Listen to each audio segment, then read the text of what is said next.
Elizabeth Carter set down her fork and spoke the words she had guarded for 3 long years. "I love him. I love Nathaniel Whitmore." The whole table roared, her own sister laughing loudest of all. What none of them knew was that the richest man in Virginia had already noticed her. And what none of them could imagine was that before he ever spoke the words she'd waited so long to hear, she would be gone. Before we go on, if this story pulls at your heart, subscribe and stay with me to the very end. And tell me in the comments which city you're watching from, so I can see just how far Elizabeth's story has traveled. The laughter started before Elizabeth had finished the sentence. She had known it would. She had spent the whole morning rehearsing those words at the wash basin, whispering them to the soap suds, and even then a small part of her had prayed the family would find something gentler than laughter to give her. But there it was, filling the little dining room of the Carter house like water filling a sinking boat, and Elizabeth folded her hands in her lap and let it wash over her. "Say it again, Lizzie." Caroline set down her glass with a click that cut clean through the noise. "Say it slower, so we can be sure we heard right." "You heard right, Caroline. The richest landowner in the whole state of Virginia." Caroline turned to their mother with a smile that never reached her eyes. "Our Lizzie loves him, Nathaniel Whitmore. A man who owns more acres than there are stars over this county, and he set his cap for a girl with no dowry, no name worth speaking, and darned stockings under her Sunday dress. I never said he loves me back. No." Caroline's voice softened, and somehow that was worse. "No, you didn't. You only said you love him, which is exactly the kind of foolishness that's going to leave you an old maid in this house mending other people's collars until your fingers go crooked." Their mother, Martha Carter, pressed her fingers to her temple. "Elizabeth, sweetheart, where would you even get such a notion?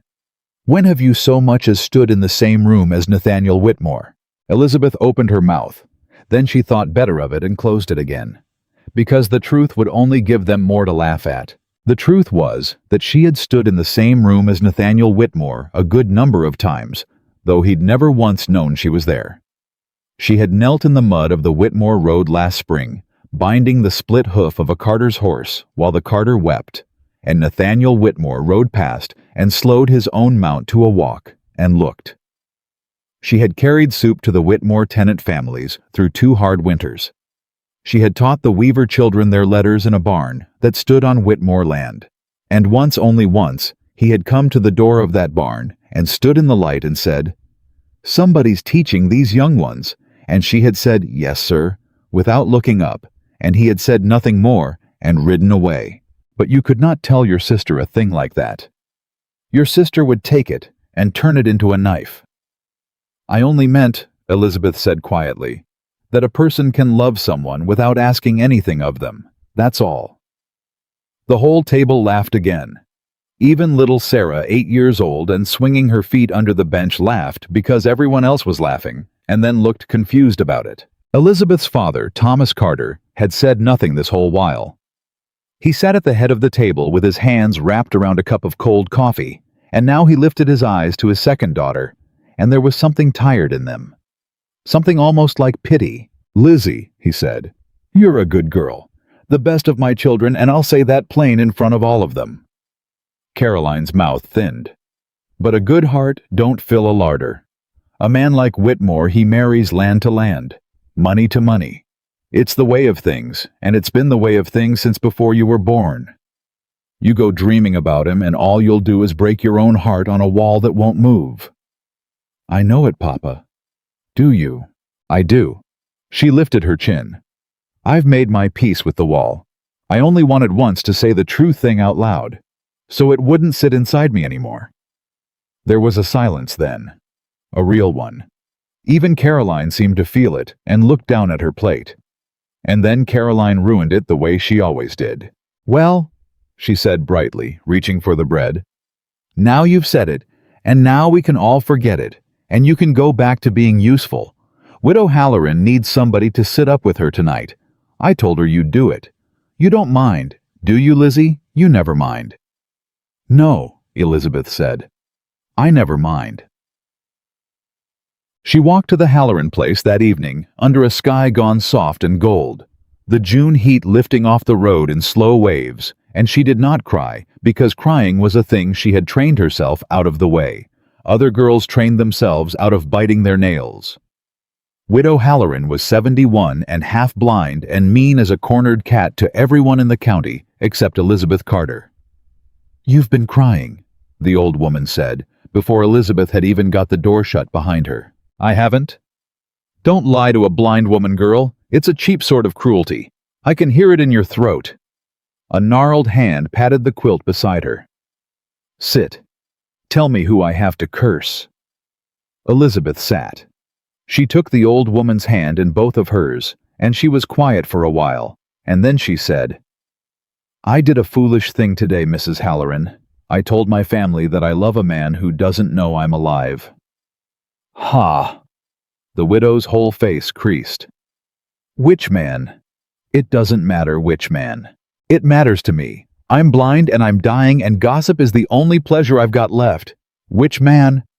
Elizabeth almost smiled. "Nathaniel Whitmore." The old woman went still. Then she squeezed Elizabeth's fingers with surprising strength.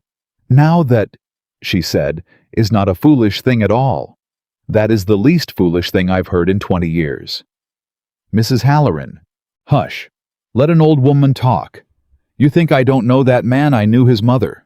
God rest her, she was the only Whitmore worth the name, and she died when that boy was 14, and his father raised him after that on cold coffee and colder rules. Taught him that a Whitmore is a fortress. Taught him that folks want things from you always, every last one of them. So you learn to give orders, and you never ever let a soul see the inside of you." The widow's clouded eyes turned toward the window, toward the dark. "You want to know why that man doesn't see you, Lizzie? It ain't because you're beneath him. It's because he stopped looking at people a long time ago.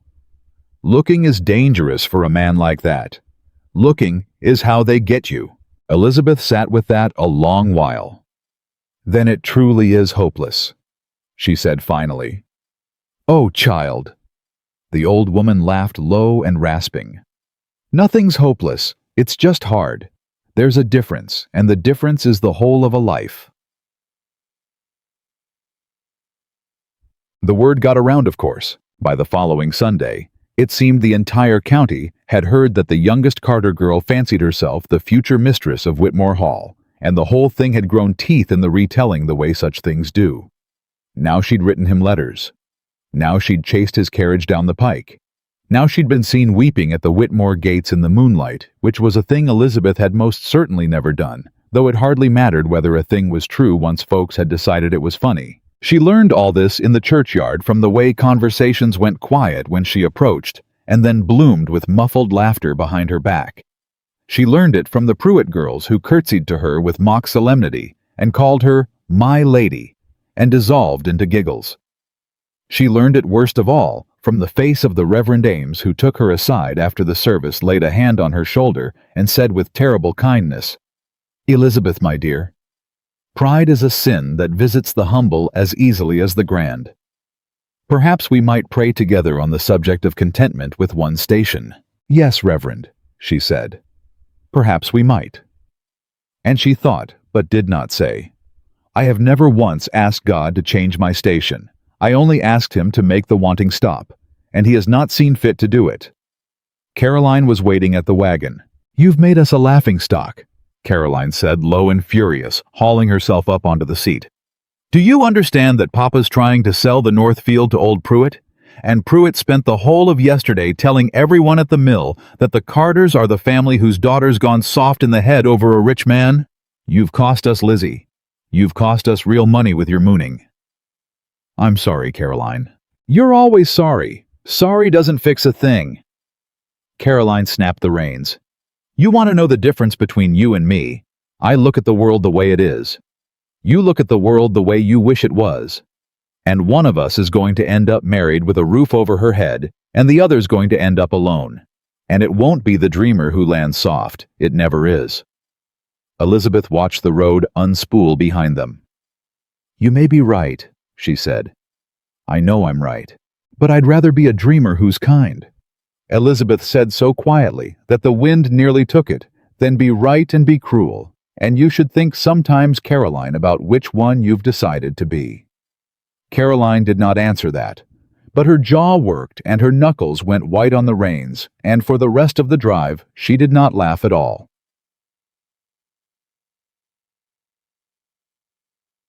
It was 3 days later that the fever came to the tenant rose on Whitmore land.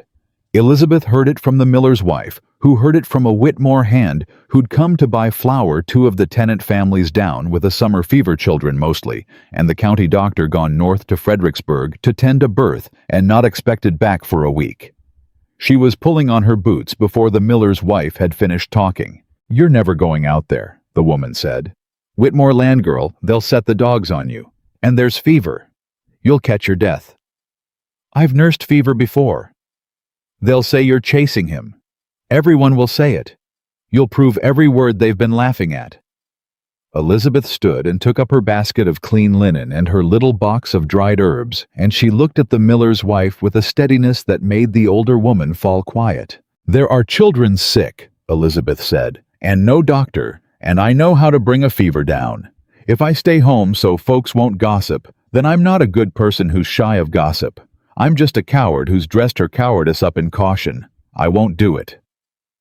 And she walked the 4 miles to the Whitmore tenant rose in the killing heat, and she did not once look up the long green hill toward the great house at the top of it, though it took every ounce of will she had. She stayed 3 days. She did not send word home. She sponged the children with cool water and dosed them with willow bark, and she washed the fouled linens in the creek and hung them in the sun, and she sat up 2 nights running with a little boy named Amos, whose fever climbed so high that his mother had already in the private country of her heart begun to grieve him. Elizabeth would not let the mother grieve. "He's not going anywhere," she said hour after hour, wringing out the cloth. "You hear me, Amos? You're not going anywhere. There's too much for you to do." On the 3rd morning, the fever broke.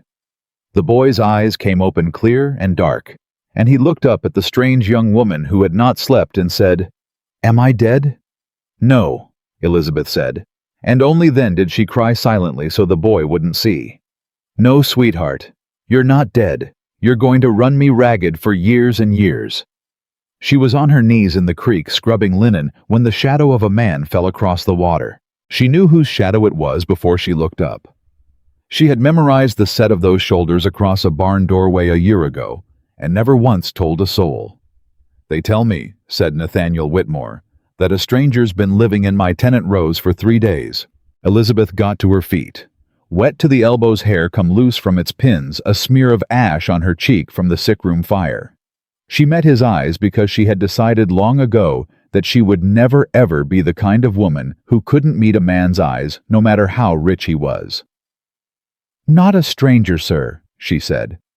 "Elizabeth Carter." Something flickered across his face. Recognition, maybe. She would spend a long time afterward wondering what it had been. "Carter," he said. "The Carters off the South Pike." "That's my family, yes." "And what business does a Carter have in my tenant rose?" "There was fever," she said simply. "There were children sick, and your doctor was gone north, and I know how to bring a fever down. That's the whole of my business here, Mr. Whitmore. I'll be gone by nightfall." He was quiet. She would learn a man who was quiet the way a locked room is quiet, not empty, but shut. He looked at the linens drying on the line. He looked at the willow bark drying on a flat rock. He looked for a long moment at her. "The boy," he said. "Amos. His mother says he was near death 2 nights past. He was. And now he'll live to give her gray hairs." The corner of Nathaniel Whitmore's mouth moved. It was not quite a smile, but it was the nearest thing to one that Elizabeth had ever seen on him, and it undid her in a way she would have died before admitting. "I'll have a carriage brought," he said. "You'll not walk home in this heat after 3 days of nursing." "That's not necessary, sir. I didn't ask whether it was necessary. I said I'd have it brought." And then, as if the words surprised him, even as he said them, "It's the least the estate owes you, Miss Carter. You've done work here that I did not know needed doing, and that no one thought to tell me was being done. I don't care for being in a person's debt. So let me pay this small part of it, and we'll call the ledger square." Elizabeth looked at him, and here was the thing she understood in that moment, the thing that would break her heart for 3 years to come. He did not mean it unkindly. He meant every word. He truly believed that a carriage ride could settle the whole account between a man like him and a girl like her. That kindness was a debt, and debts were meant to be closed and forgotten. He did not know, he genuinely did not know that some things a person does, they do for love, and that love keeps no ledger and wants no payment, and cannot be settled with a carriage or a coin. He did not know she loved him. He did not know it was possible for a girl like her to love a man like him and mean nothing by it, want nothing from it, simply love him the way you love the sunrise, expecting nothing back. "Thank you, Mr. Whitmore," Elizabeth said. "The carriage would be a kindness." Whoa. The carriage came gleaming and black with a driver in a good coat, and it carried Elizabeth Carter down the South Pike in the long gold light of a summer evening. And it was seen. Oh, it was seen. It was seen by the Pruitt girls walking home from the mill. It was seen by the miller's wife, who had warned her. It was seen by 3 separate farmers who happened to be at their fences, and by the time Elizabeth climbed down from that carriage at her own gate, the story had already run ahead of her into every kitchen in the county. And the story was this: Nathaniel Whitmore had sent his own carriage for the Carter girl, which meant, of course, that all of it was true. All of it. The letters, the moonlight, the weeping at the gates. If a rich man sent his carriage, there had to be a reason, and folks knew exactly what reason it was, because folks always know, and they are always wrong. Caroline was standing on the porch when Elizabeth came up the path. Her face was white. "Where," she said, "have you been?" "Nursing fever, on the Whitmore land. 2 families were in his carriage. He sent it, because I'd nursed his tenants, and he doesn't like to be in debt. That's all it was, Caroline. That's all it was, and you know it's all it was." But Caroline wasn't listening. Caroline had gone somewhere behind her own eyes, and when she came back, her voice was very low and very steady, and it frightened Elizabeth more than any of her shouting ever had. "Do you know what I've been doing for 3 days?" Caroline said, "while you were out there playing the saint. I've been telling everyone who'd listen that you'd gone to Fredericksburg to nurse a sick aunt. I made up an Aunt Lizzie. I made up a whole sick aunt to cover for you so folks wouldn't say you'd run off to throw yourself at that man. And now you come home in his carriage. In his carriage. So now I'm a liar, and you're exactly what everyone said you were. And there is no aunt, and there is no dignity, and there is no man in this county who'll marry into a family with a daughter this shameless. I nursed sick children, Caroline. I don't care what you did." And there it was, the shout breaking loose at last. "Don't you understand? It doesn't matter what you did, it only matters what it looks like. And it looks like the poor Carter girl chased a rich man until he threw her a scrap of pity, and that's what they'll say at my wedding if I ever get one. And that's what they'll carve on our mother's stone, and you did it. You did it with your good heart, and your sick children, and your carriage rides, and I will never, ever forgive you for it." The porch door opened. Their father stood in it, and he had heard all of it, and he looked from one daughter to the other with a face that had aged 10 years in 3 days. "Enough," Thomas Carter said. "Both of you. Enough." He looked at Elizabeth for a long moment. "Lizzie, go on inside. Wash up. You look half dead." And then, more gently than she had any right to expect, "You did a good thing. I know you did. But good things have a cost sometimes, and the cost of this one is going to be paid by all of us. So the next time you go doing good girl, think first about who's going to carry the bill." He went inside. Caroline followed him and did not look at her sister. And Elizabeth Carter stood alone on the porch in the last of the light in a dress that smelled of sick room and creek water, and she understood that she had saved a little boy's life and lost in the same 3 days whatever small standing her family had left. And she understood that both of those things were true at once, and that no amount of wishing would let her keep the one and undo the other. She did not cry. She had trained herself out of it. Up at Whitmore Hall, in a study lined floor to ceiling with books that his father had bought by the yard and never read, Nathaniel Whitmore sat with a glass of brandy going warm at his elbow and could not for the life of him understand why he was thinking about the Carter girl. He had settled the debt. He had sent the carriage. The ledger was square. So why did it not feel square? He turned it over, the way he turned over a bad clause in a contract looking for the flaw. She had asked him for nothing. That was part of it. In 34 years, Nathaniel Whitmore had met a great many people, and every last one of them had wanted something from him: a loan, a lease, a daughter married up a debt, forgiven a word in the right ear. He had come to see wanting as the natural condition of everyone who approached him, the way a rich man's dog comes to see every stranger as a possible thief. He had built his whole life around the certainty of it.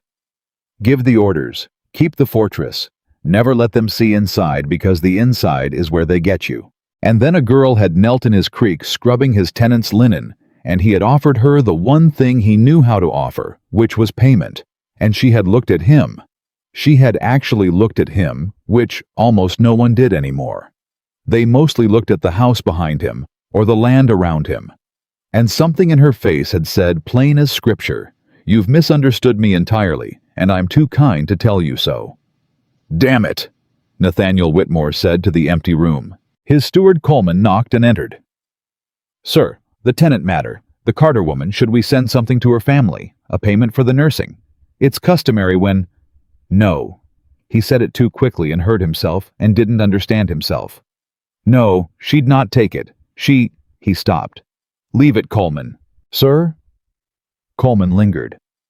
"If I may. The men are talking, the tenants. They think highly of her. Amos Fenn's boy, they'd given him up. They're saying the Carter girl walked 4 miles in the heat with no one asking her to, and sat up 2 nights with a dying child that wasn't hers, and asked for nothing and left before anyone could thank her proper." A pause. "It's not a thing they say about many people, sir. It's not a thing they've ever said about a Carter." Nathaniel Whitmore stared into his brandy. "That will be all, Coleman." And when the steward had gone, he sat a long time in the dark, and he thought about a girl he'd seen exactly 3 times in his life, without ever once knowing her name, kneeling in the mud. Binding a horse's hoof, standing in a barn doorway, teaching children their letters, kneeling in his creek scrubbing linen, and he thought with the faint discomfort of a man discovering a door in a wall. He'd always believed was solid. I have walked past this person 3 times. And I never saw her at all. He would not think of it again for weeks. That was the tragedy of the man, and he did not know it was a tragedy, and no one had ever loved him enough since his mother died to tell him. The summer went on. Elizabeth kept her head down as she had promised her father she would. She did not go near Whitmore land. She taught the Weaver children in the barn, and sat up with Widow Halloran, and mended collars, and let the county's laughter fade to a low background hum that flared up only now and then, when someone new heard the story, and wanted the pleasure of retelling it. But something had changed, and it took her a while to understand what it was. The tenant families remembered. Amos Fenn's mother walked 6 miles to the Carter house one Sunday with a basket of eggs and a jar of honey, and a face full of a gratitude. She had no words large enough to hold, and she pressed the basket into Elizabeth's hands on the porch and said, "I'll not forget. Long as I live, I'll not forget. And if there's ever a day the whole county turns against you, Miss Carter, you send word to the Whitmore Rose. There's 40 families there who'll stand for you. That's a promise, and it's the only thing I've got worth promising." Elizabeth held the basket and did not know what to say. "I only did what anybody would," she managed. "No." The woman shook her head fierce. "No, ma'am. You did what nobody did. There's a difference, and don't you ever let anybody tell you there ain't." And Caroline, watching from the window, saw the basket and saw the tears on both women's faces, and turned away with an expression that was not quite scorn and not quite something else, something that might in a better woman have grown into shame. It was August, and the heat had not broken in weeks, and Elizabeth was carrying water up from the well when she heard the horses on the pike. Not one horse. Several. Good horses moving fast, and then slowing, and then stopping at her own gate. She set down the bucket. Nathaniel Whitmore swung down from his mount in the dust of the Carter Road in a good coat, too fine for the day, and he stood there in the killing August sun, looking for the first time in Elizabeth's memory of him, like a man who did not entirely know what he was doing or why. Behind him, at the porch window, Caroline's face appeared, then her mother's, then her father's, drawn by the sound of horses to the window, like moths to a flame. The whole family watched. The whole county, in the persons of two Pruitt cousins passing on the pike, watched. And Nathaniel Whitmore, richest man in Virginia, took off his hat, took it clean off in front of a middle-class family with darned stockings and a mortgaged north field and said, "Miss Carter, forgive the intrusion." Elizabeth wiped her hands on her apron. Her heart was going so hard she was certain he could hear it. "Mr. Whitmore, I've a matter to discuss with you. A matter of business." He turned the hat in his hands, and she realized with a jolt that the great Nathaniel Whitmore was nervous and that he was covering it badly with formality. "The county's got no proper school. The children learn in barns and kitchens, or they don't learn at all. My tenants tell me it's been brought to my attention that you've been teaching. In the Weaver barn. Letters, sums the like. I have, and that you're good at it." "I don't know about good, sir. I know the children learn." "That's the same thing," he said, "though few enough people understand it." He drew a breath. "I want to build a school. On my land, but for the whole county, tenant children and freeholders' children alike, no fee. And I want you to run it." Behind him at the window, Caroline's mouth fell open. Elizabeth stood very still. "Mr. Whitmore," she said slowly, "you understand what folks will say. If you build a school and hand it to me, they'll say they've already been saying. I know what they say." His jaw tightened. "I don't much care what they say. I've spent 34 years not caring what people say, Miss Carter. It's about the only useful thing my father ever taught me." He looked at her, then direct, and there was something in it that made her breath catch. Not love, she would tell herself later. Not love. She mustn't let herself believe it was love, but a kind of dawning respect that was almost as dangerous. "You did a thing on my land that I should have done years ago and never thought to. You saw a need and you filled it and you asked for nothing. I have spent my whole life around people who ask for everything. I find I would rather build a school with the one person I've ever met who asks for nothing than spend one more year listening to people who ask for the moon. That's my business, Miss Carter. That's the whole of it. Will you run my school?" The silence stretched. At the window, Caroline's hand had come up to cover her mouth, and Elizabeth Carter, who loved this man who had loved him across mud and barn doorways and creek water for over a year, who had said the true thing out loud at her own table and been laughed to scorn for it.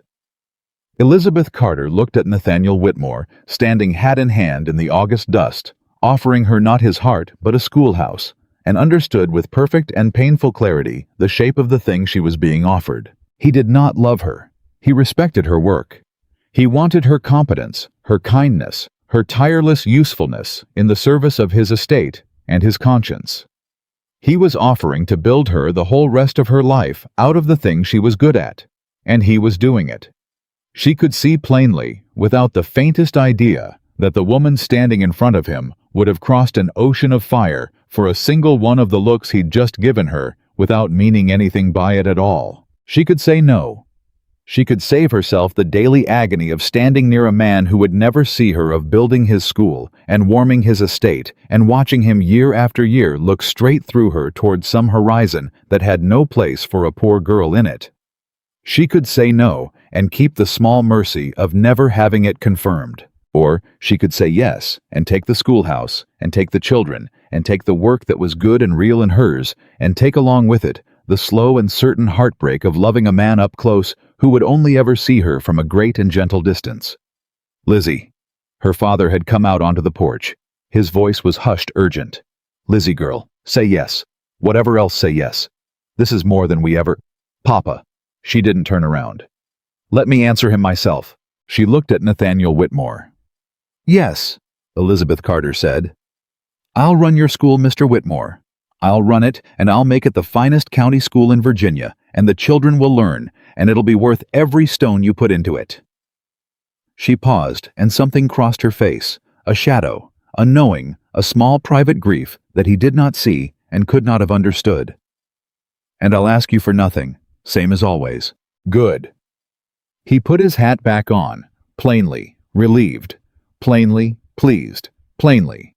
A man who believed he had just concluded a satisfactory piece of business and had no notion at all that he had just changed the whole course of a life. "Coleman will call on you within the week with the plans. Good day, Miss Carter." A nod to the porch.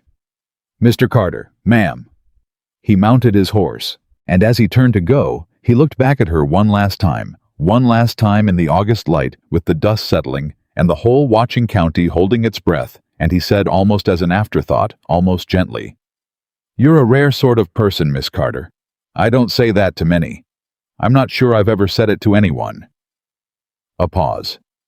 "The county doesn't deserve you, but it's got you, and it's the luckier for it." Then he rode away, and Elizabeth Carter stood in the road and watched him go, watched until the dust had swallowed him whole, and she pressed one hand flat against her chest where her heart was breaking very quietly, very completely, in exactly the way she had known it would.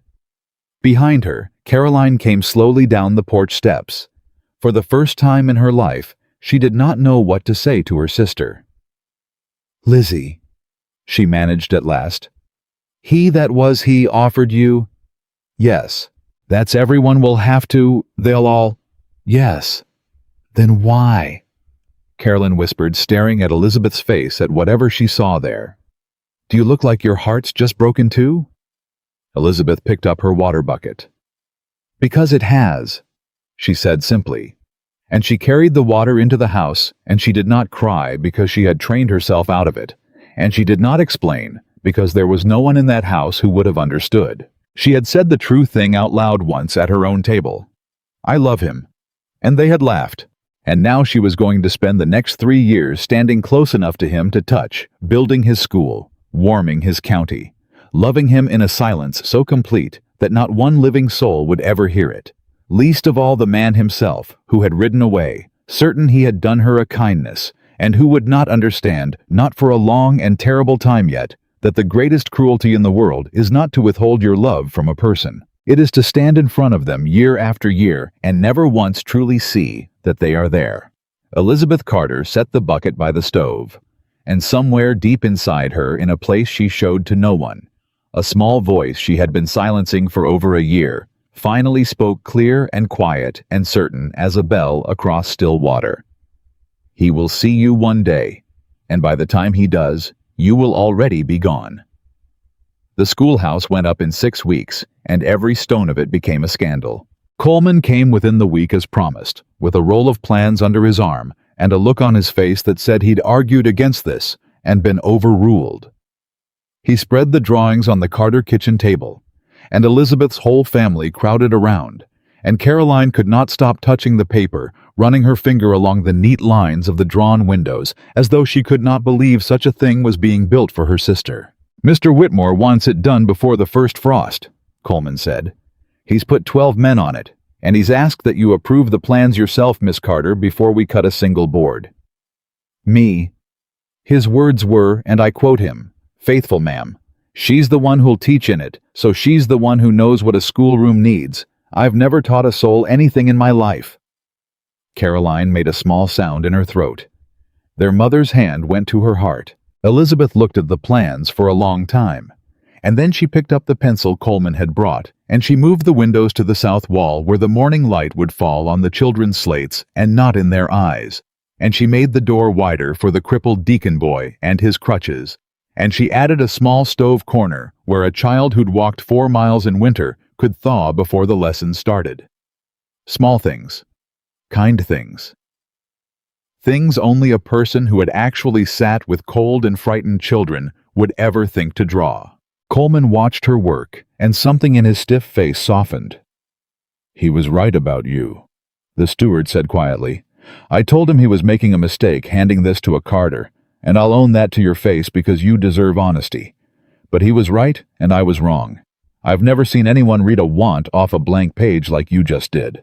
Children aren't complicated, Mr. Coleman. They're cold, or they're hungry, or they can't see the board. Fix those three things, and the learning takes care of itself.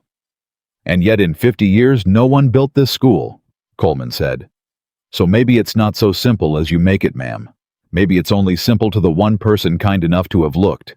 He rolled up the plans and left, and Elizabeth stood in her kitchen with her family staring at her, and none of them said a word, because there was nothing to say that would not have sounded like an apology, and the Carters were not, as a family, much given to those.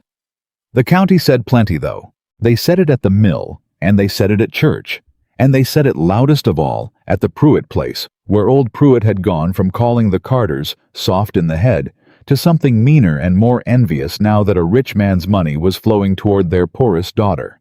A free school, folks said. On Whitmore land. Run by that Carter girl who'd chased him. Well, everyone knew what that meant, didn't they? Everyone knew what a man built for a woman and what he expected in return, and it wasn't spelling. The words reached Elizabeth the way they always did, through the sudden silences, the sidelong looks, the way the Reverend Ames now declined to meet her eye at all. And they reached Caroline too, and here was the first strange thing. The first crack in the world, as Elizabeth had always known it. Caroline did not laugh anymore. Mrs. Pruitt said it to my face today. Caroline reported, coming in from town with her jaw set hard. At the dry goods counter, loud enough for the whole store. Said she wondered what the schoolmistress had to do to earn her schoolhouse.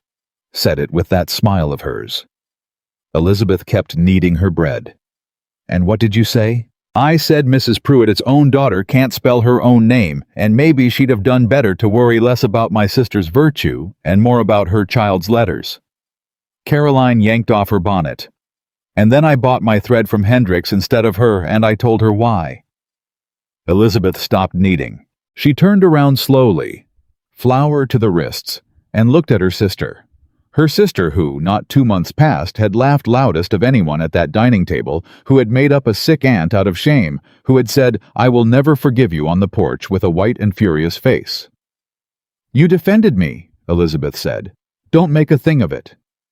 Caroline. I said don't make a thing of it. But Caroline's chin was trembling just slightly, and she turned away toward the window so her sister wouldn't see. It's one thing for me to think you're a fool, Lizzie. That's a sister's right.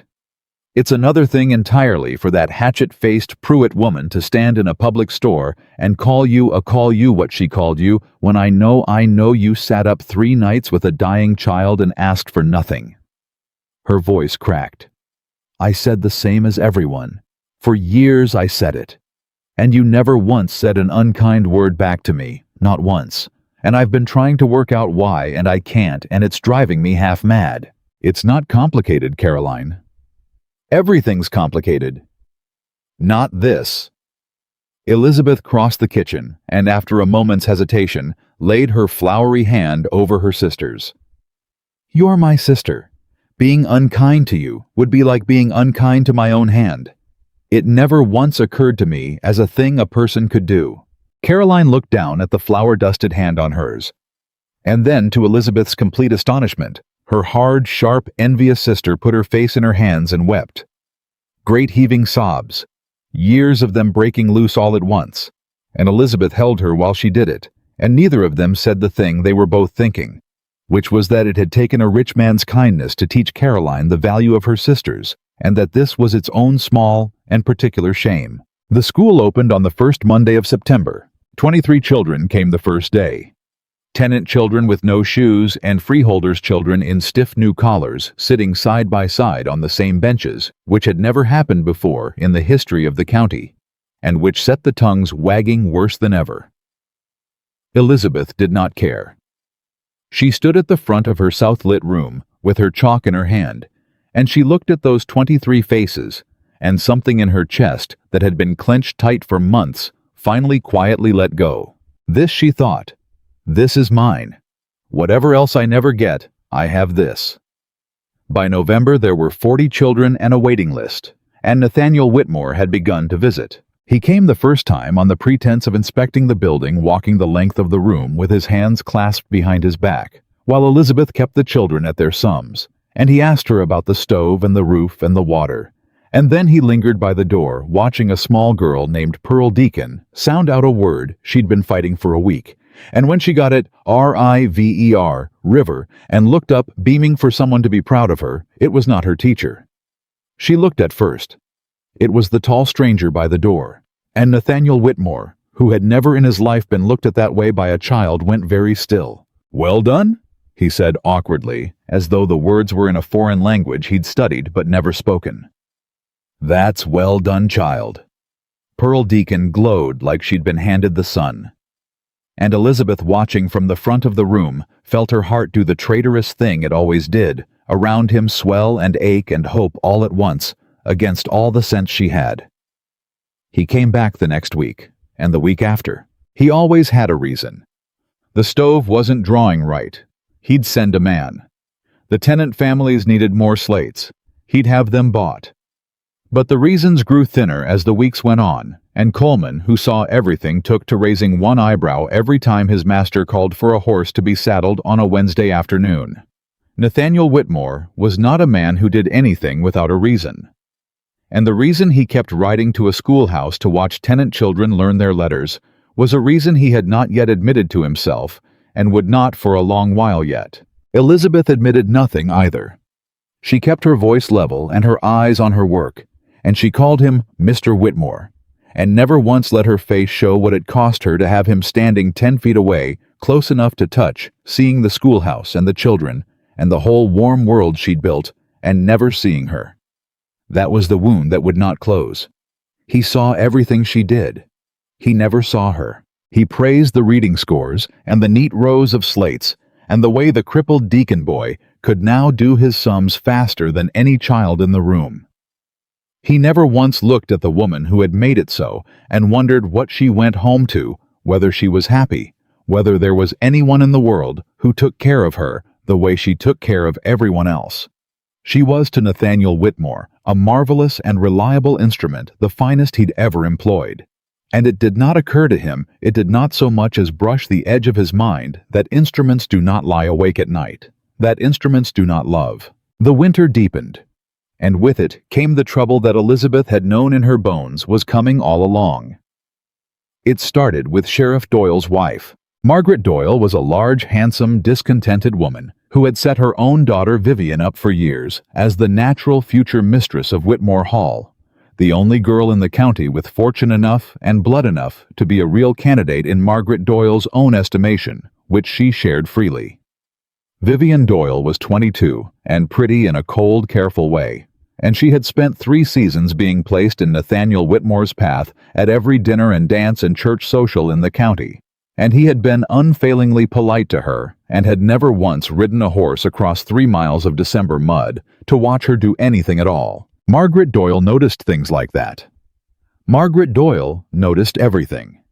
And so Margaret Doyle came to call at the schoolhouse on a bitter Thursday in December, sweeping in during the noon meal with her daughter Vivian trailing behind her.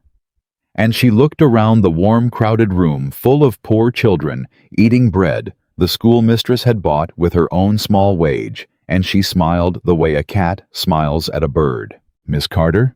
What a charming little establishment, and how good of Mr. Whitmore to indulge it." She let the word indulge sit there a moment. "My Vivian has been ever so curious. She's such a friend to the poor, you know, in her way.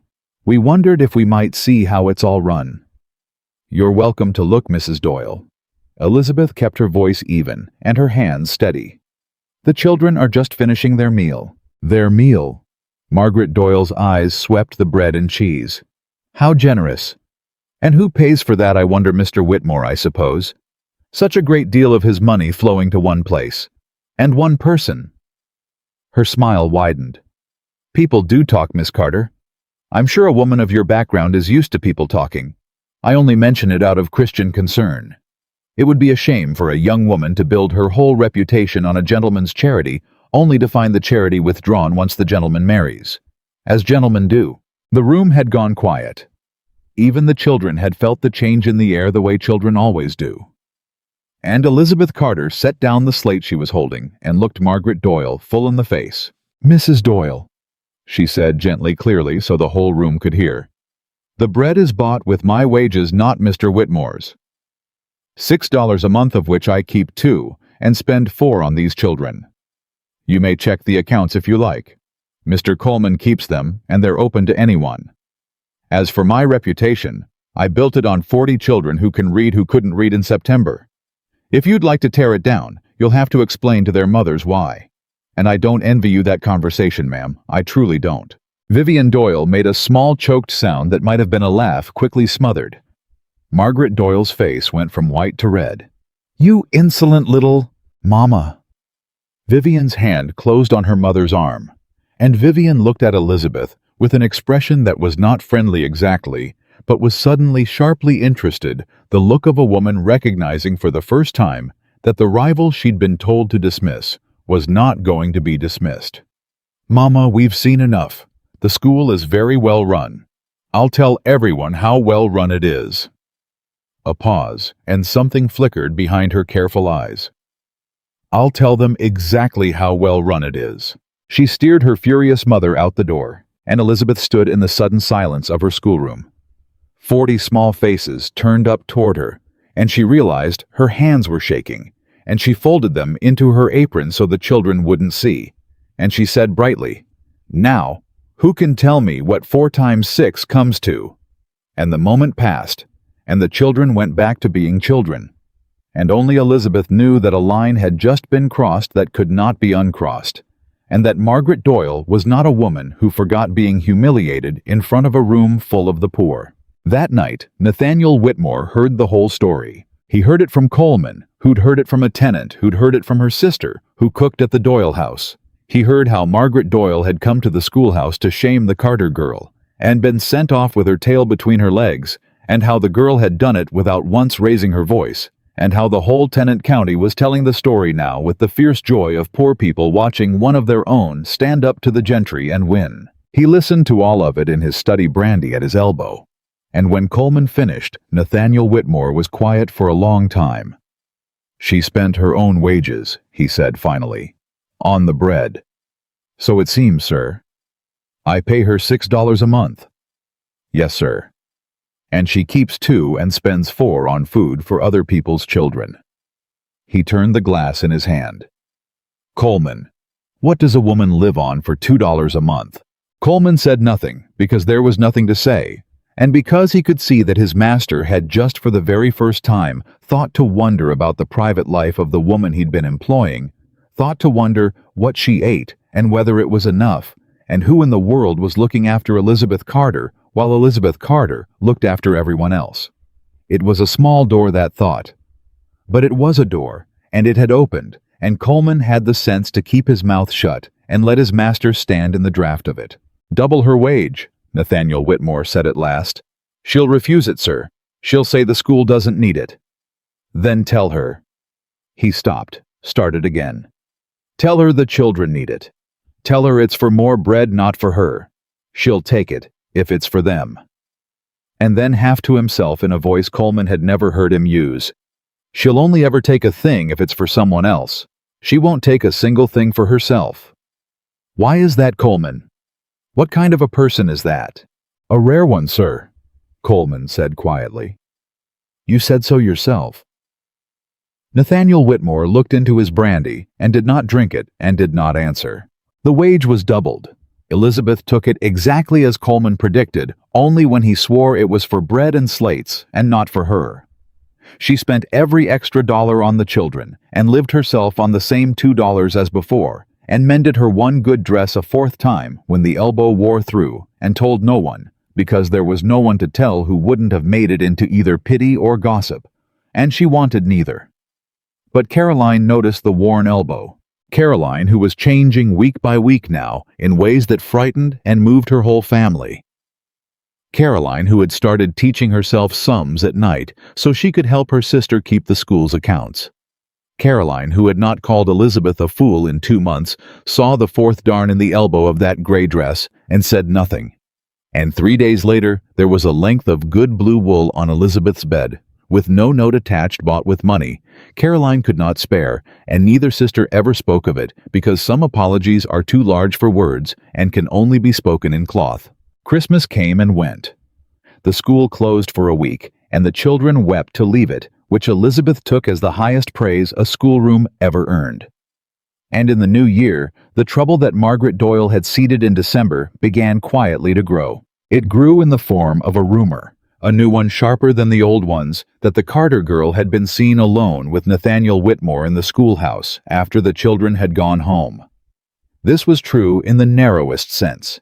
He had stayed twice past the end of lessons, once to look at a cracked window, and once for no reason either of them could have named. Standing in the emptying room in the last light, talking about nothing about the reading scores and the weather and a book he'd been meaning to read. Both of them oddly reluctant to leave, neither of them saying so. Nothing had happened. Nothing had come close to happening. He had said, "Good evening, Miss Carter," and put on his hat and ridden away, and she had stood in the dark schoolroom with her heart in her throat, and that had been all. But nothing happened is a poor defense against a county that has already decided what happened, and the rumor grew, and by February it had reached the ears of the one person who could do the most damage with it, the Reverend Ames, who had been looking for months for a way to bring the proud Carter girl low for her own good, of course, for the good of her soul. He preached on it. Not by name, he was too careful for that. But he preached one cold February Sunday on the sin of a woman who reaches above her station on the whore of Babylon, who traded her body for a place at a rich man's table. And he looked once directly at the pew where the Carter family sat, and the whole congregation followed his eyes, and Elizabeth Carter sat with her spine straight, and her chin level, and her face burning, and did not flinch, did not look away, did not give a single one of them the satisfaction of a tear. Caroline was not so restrained. Caroline stood up. She stood up in the middle of the Reverend Ames's sermon in front of the whole county, with her face white and her hands shaking, and she said in a voice that rang off the rafters, "You are talking about my sister." The church went dead silent. "You are standing in the house of God," Caroline said, "and you are calling my sister a whore, and you don't have the courage to say her name, so I'll say it. Elizabeth Carter, my sister, who taught 40 of your children to read for $4 a month out of her own pocket while you took up a collection last month to regild your own pulpit." Her voice cracked, but she did not stop. "She sat up 3 nights with a dying tenant child last summer, while the rest of you were too afraid of fever to go near the Whitmore Rose. She has never in her life done a single thing for herself.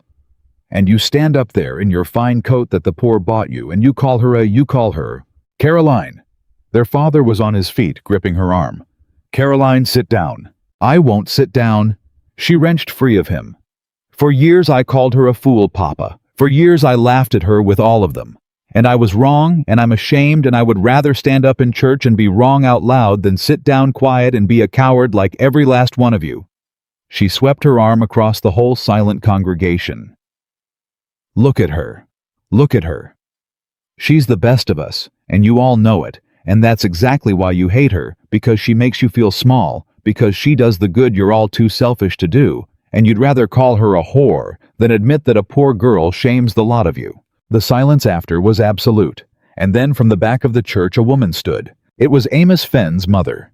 She stood in her patched Sunday dress, and she said quietly, "The Carter girl saved my boy's life. He's sitting right here. Stand up, Amos." And a small boy stood wide-eyed, and the whole church turned to look at him. She walked 4 miles in July heat and sat up 2 nights and asked for nothing. If that's a whore reverend, then I pray God sends this county 100 more of them, because we're dying for want of them.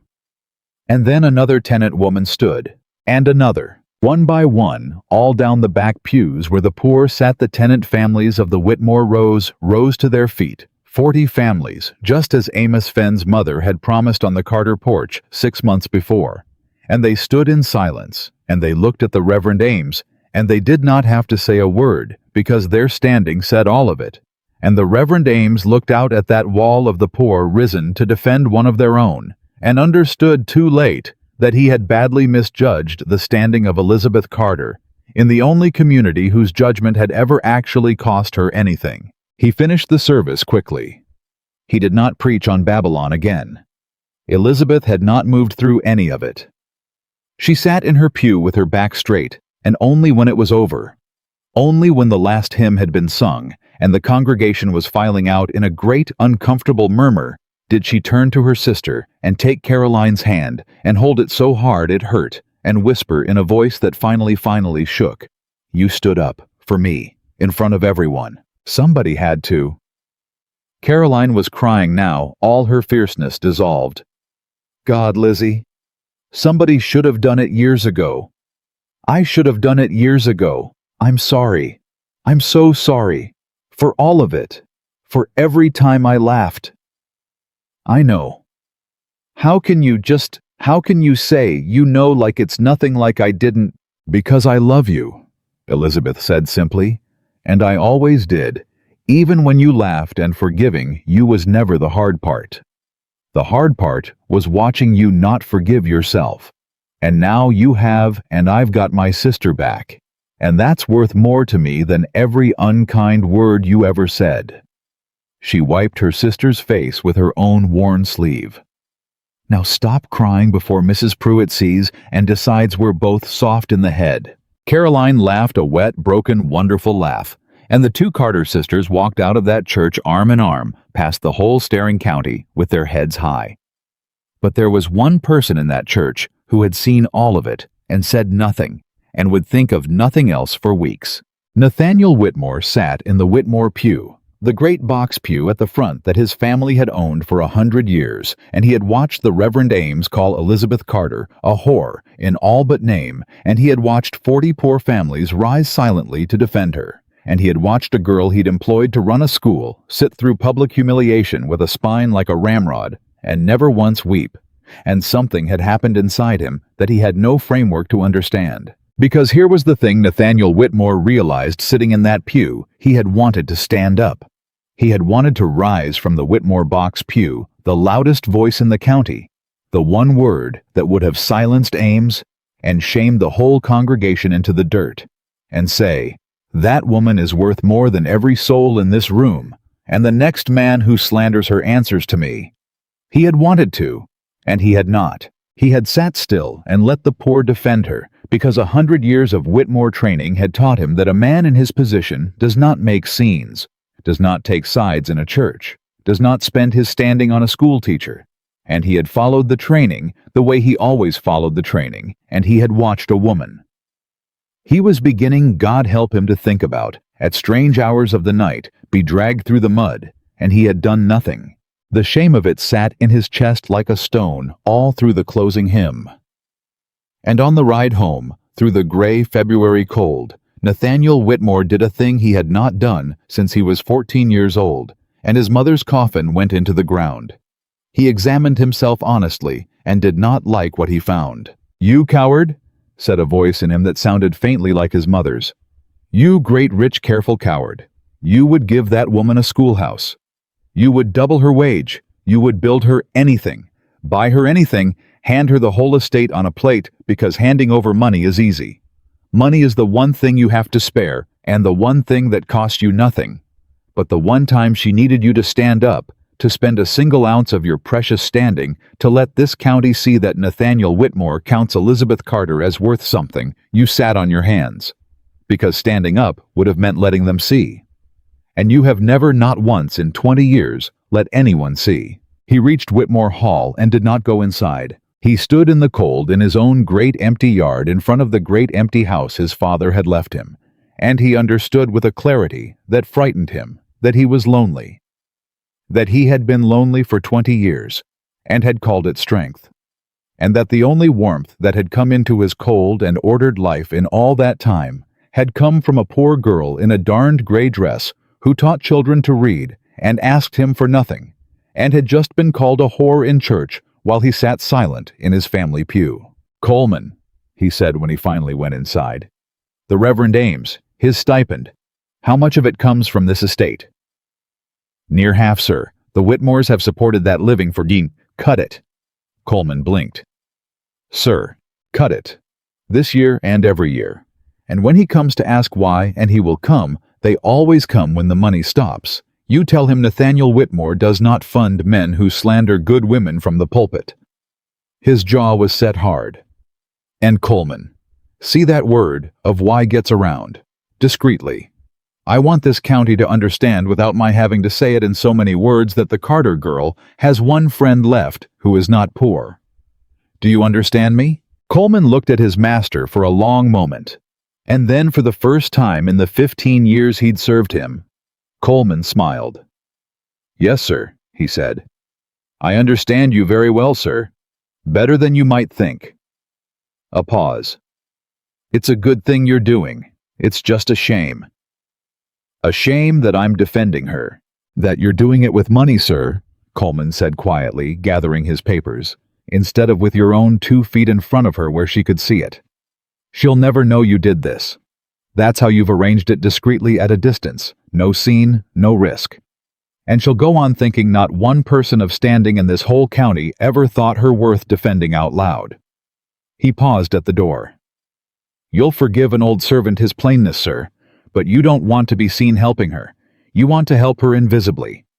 And a woman like that, a woman who spent her whole life being invisible, the one thing she needs, the only thing she needs is to be seen. And it's the one thing you keep on refusing to give her." He left. And Nathaniel Whitmore stood alone in his study, the truth of it landing on him like cold water, and for the first time in his adult life, the great fortress of a man did not know what to do. The rest of that winter, something shifted between them, though neither would have named it.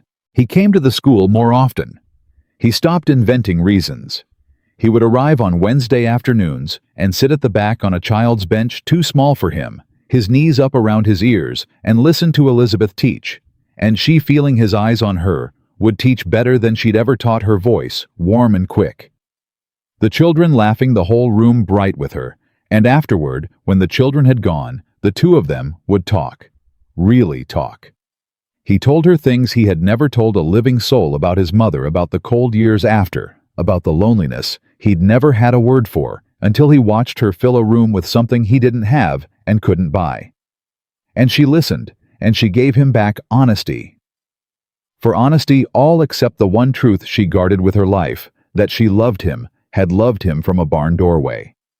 A year and a half gone, would love him, she suspected, until the day she died. She began to hope. That was the dangerous thing. That was the thing Widow Halloran had warned her against in her way months before. Elizabeth Carter, who had made her peace with the wall, who had trained herself out of crying and out of wanting. Elizabeth began that late winter to hope. Because he sought her out now. Because he told her his secrets. Because sometimes she would look up from a child's slate and find him watching her. Not the room, not the work. Her with an expression she could not read, but wanted desperately to believe in.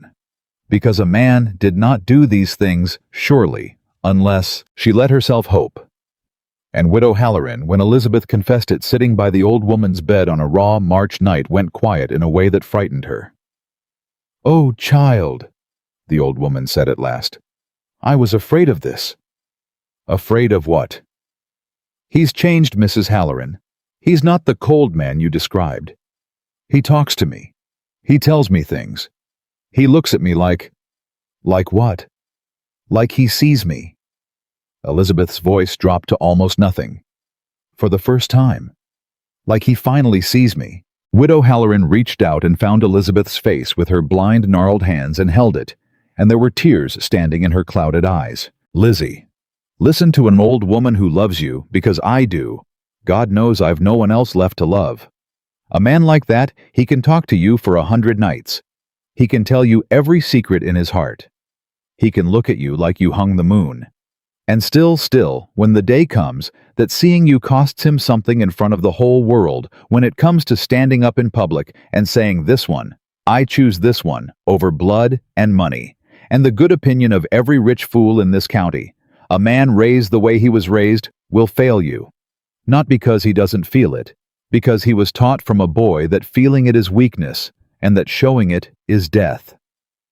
Her hands tightened. "He'll love you in private, child, all his days. and never once have the courage to love you where it counts. And you'll spend your life waiting for a public word he'll never say, and dying a little each time he doesn't. I've watched it happen. I watched it happen to me. Don't you let it happen to you." Elizabeth sat very still in the dark. "Then what do I do?" she whispered. "You give him one chance," the old woman said. "One. You put yourself in a place where the choosing is public, where he can't hide behind money, or a closed door where the whole county's watching and he has to say it out loud or lose you. And you watch what he does, and if he stands up—" Her voice softened. "Then God bless you both, and I'll dance at the wedding on these old dead legs. But if he doesn't—" The hands tightened again fierce. "If he doesn't. Lizzie, you promise me. You don't wait. You don't give him a second chance to break your heart. You go. You take that beautiful mind and that good strong back, and you go and you build a life somewhere he isn't, and you learn to be seen by your own self, which is the only seeing that never fails a woman. Promise me. Promise a dying woman." And Elizabeth Carter, holding the hands of the only person in the county who had loved her without condition for as long as she could remember, said, "I promise." She did not know that raw March night how soon the promise would be tested. She did not know that the chance was already coming that Margaret Doyle, humiliated and vengeful, had spent the whole winter planning and had settled at last on a masterstroke. A great summer ball at the Doyle house, the grandest the county had seen in a decade, to which every family of standing would be invited, at which her daughter Vivian would be presented in her finest, and at which Nathaniel Whitmore would be maneuvered in front of all of them into declaring his intentions once and for all. And Elizabeth Carter would be invited too. Not as a guest. Margaret Doyle would never have allowed that. But the schoolmistress would be needed to mind the younger children of the guests in a side room out of sight. A servant in all but name, in a borrowed apron close enough to hear the music and the laughter and the sound of the whole bright world she would never be part of, close enough to hear whatever Nathaniel Whitmore chose to say when the whole county was watching about the poor girl who ran his school. Widow Halloran did not live to see it. She died in her sleep on a soft night at the very end of April, with Elizabeth holding her hand, and her last words, murmured half in dream, were, "You promise me, Lizzie. You go. You don't wait." And Elizabeth pressed her forehead to the old woman's cooling hand, and wept, at last wept, as she had not let herself weep in years, for the one person who had seen her whole and loved her anyway, and asked for nothing in return.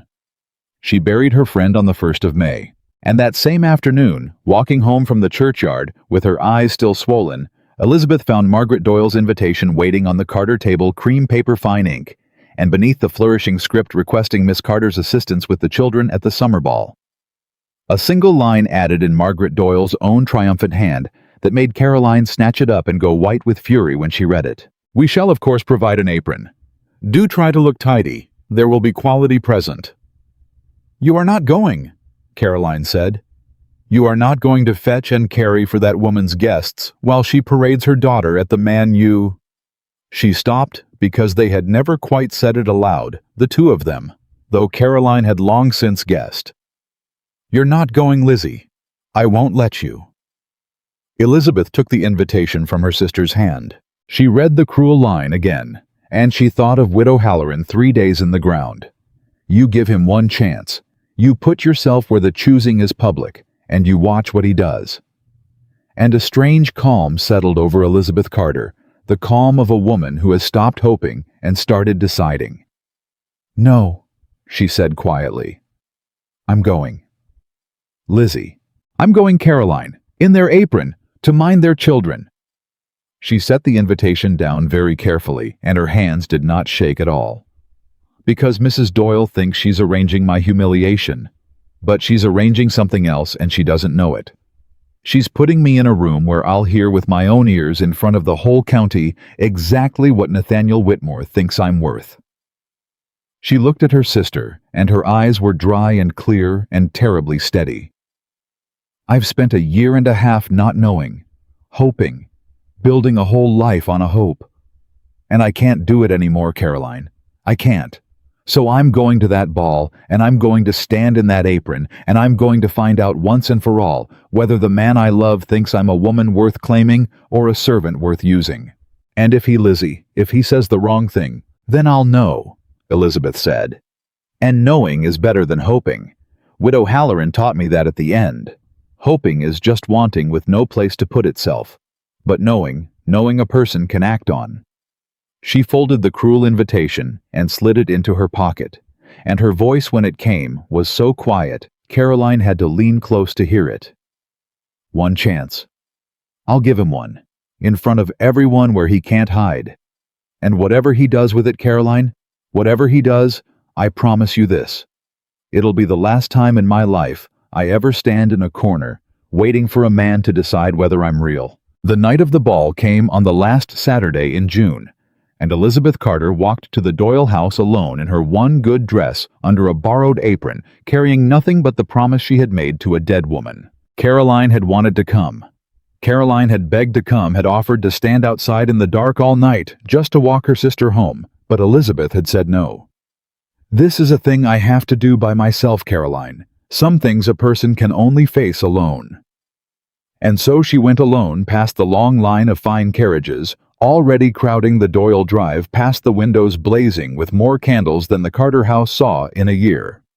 And she went not to the front door, but around to the side to the kitchen entrance, where the housekeeper looked her up and down and handed her a second apron, a coarser one, and said, "You're the school teacher. You'll mind the little ones in the blue room. Keep them quiet. Keep them out of the way. And keep yourself out of the way most of all." Mrs. Doyle was particular about that. I understand. See that you do. The blue room was a small parlor off the main hall, and into it the fine families deposited their youngest children, the way they might have deposited their coats. And Elizabeth spent the first hour of that endless night on her knees on the floor, wiping noses and settling squabbles, and telling stories to a dozen restless children whose mothers were dancing 40 feet away behind a closed door. She was good at it. She was always good at it.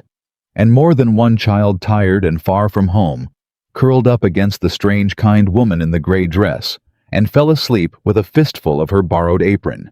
And Elizabeth held them and hummed to them and tried with everything in her not to listen to the music. But she could hear it.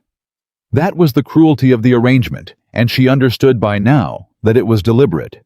She could hear the fiddles and the laughter, and the bright rise and fall of 200 happy voices, and she could hear threading through all of it. The names for the door did not shut out gossip, and the mothers who came to check on their sleeping children brought the ballroom in with them on their tongues. And Vivian's gown, did you see it silk, all the way from Whitmore's here arrived not an hour past, and Margaret's got the whole thing arranged, so he can't hardly turn around without, well, everyone knows what she's after. And why not? The girl's got fortune and blood, and it's high time that man married. He's 34. It's near indecent a man that rich still single. Elizabeth kept humming to the sleeping child in her arms and said nothing. At 10:30, Vivian Doyle came to the blue room. She came alone, which was strange, and she stood in the doorway in her silk gown that had traveled from 3 states away, and she looked at Elizabeth Carter on the floor with a sleeping child in her lap, and for a long moment neither woman said anything at all. "They've got you minding the babies," Vivian said finally. "They have. In an apron. In an apron." Vivian came into the room and shut the door behind her and lowered herself onto a chair, and Elizabeth realized the girl had been crying carefully, so it wouldn't ruin her face, but crying all the same. "My mother," Vivian said, "has spent 3 years and a great deal of money trying to marry me to Nathaniel Whitmore. Did you know that? I'd heard something like it. 3 years, every dinner, every dance, every occasion she could engineer. And do you know how many times in 3 years that man has looked at me the way a man looks at a woman he wants?" Vivian's laugh was small and bitter. "Not once. Not one single time. He's polite. He's always perfectly maddeningly polite. He asks after my health and my music and my needlework, and his eyes go dead the moment I answer, and I have spent 3 years pretending not to notice that the man my mother's decided I'll marry would rather be anywhere on God's earth than in a room with me." Elizabeth stroked the sleeping child's hair and said carefully, "Miss Doyle, I don't know why you're telling me this." "Because I've watched him too, Miss Carter." Vivian looked at her steadily. "For 3 years I've watched Nathaniel Whitmore look at nothing and no one with any spark of real feeling in his whole cold face. Until this year. Until the school." Her voice dropped. "He rides 3 miles in the mud to watch you teach. I've heard it from a dozen people. He cut the reverend's stipend over a sermon everyone knows was about you. He looks at you, they say, the way he has never once looked at me." She stood smoothing her skirts with hands that shook slightly. "So I've come to tell you something woman to woman, because I'm tired and I'm humiliated, and I'd rather be honest than be my mother's puppet for one more night. My mother has arranged this whole evening for a single purpose. She means to force his hand. Before midnight, in front of everyone, she's going to maneuver him into a corner where he has to declare himself, has to say publicly whom he'll court, and she has stacked the whole thing, so the only possible answer is me." Vivian's chin lifted. "And I think, Miss Carter, that if he had the courage of what he actually feels, the answer wouldn't be me at all." The room went very quiet, except for the breathing of the sleeping children. Elizabeth's heart was pounding so hard she was certain the girl could see it. "Why are you telling me this?" "Because I don't want him," Vivian said, and there was real anguish in it now, and real dignity too. "God help me, I don't want a man who doesn't want me. I've wanted him because I was told to want him, and I'm done. And because—" her voice broke. "Because in 3 years of trying to be chosen, I learned what it is to stand in a room and be looked through, and I wouldn't wish it on my worst enemy. And you're not my enemy, Miss Carter. You're just a poor girl in an apron who does more good in a week than I've done in my whole useless life. So I'm warning you. When midnight comes and my mother springs her trap, be careful. Because whatever that man says in that room, he's going to say it with 200 people watching, and my mother's hand at his back, and men do cowardly things when they're cornered in front of a crowd. I should know. I've been the reason for enough of them." And Vivian Doyle turned and left the blue room, and Elizabeth Carter sat frozen on the floor with a stranger's sleeping child in her arms, and her whole future hanging on the next 90 minutes, and understood that the moment she had come here for the one chance the public choosing the thing Widow Halloran had told her to engineer was going to happen whether she engineered it or not. Margaret Doyle had built the trap herself. All Elizabeth had to do was be there to hear it snap. She did not have to wait long. At 1:45, the housekeeper flung open the blue room door and hissed, "You, schoolteacher. Mrs. Doyle wants the children brought out. All of them. There's to be a presentation in the great hall, and she wants the little ones there for the picture of it. Family and children all together. Get them up. Now." "They're asleep." "Then wake them. Do you argue with everything? Get them up and bring them out and line them along the wall, and then you make yourself scarce, do you hear me? Along the wall, and then gone." And so Elizabeth Carter, in her coarse borrowed apron, gathered up a dozen drowsy children and led them by the hand out of the blue room and down the corridor and into the great hall of the Doyle house, into the light and the heat, and the 200 faces, into the whole bright glittering world that had laughed at her for a year and a half, and she lined the children along the wall as she'd been told, and then she did not leave. She could not leave. The crowd had closed behind her, thick and jostling, and she found herself pinned against the wall near the servants' door, half hidden behind a marble column, close enough to see everything, and everything was about to happen. Because Margaret Doyle had chosen this moment, and Margaret Doyle had chosen well. She stood at the center of the hall in her finest, her daughter beside her, in the silk that had come from 3 states away, and she raised her hands for silence, and the fiddles stopped, and 200 people turned toward her. And at the front of the crowd, not 6 feet from Margaret Doyle, stood Nathaniel Whitmore, cornered exactly as Vivian had promised, hemmed in by the press of bodies and the weight of 200 eyes, with no graceful way out. "Friends!" Margaret Doyle said, her voice ringing with triumph. "Neighbors! What a joy to have the whole county gathered under one roof. And on such a night midsummer, the season of matches, a woman can't help but let her thoughts turn to the future." A ripple of knowing laughter. We're honored tonight by the presence of the finest gentleman in Virginia, a man who's kept us all guessing far too long about where his heart might settle." Her eyes fixed on Nathaniel Whitmore, and her smile was a blade. "Mr. Whitmore, we're all friends here. I'll be bold enough to ask what half the county's been wondering for 3 years. A man of your standing, your fortune, surely by now you've an idea of the kind of woman you'd take to Whitmore Hall. Won't you set our curiosity to rest?" The trap snapped shut. Elizabeth, pressed against the wall behind her column, felt her whole life narrow to a single point. This was it.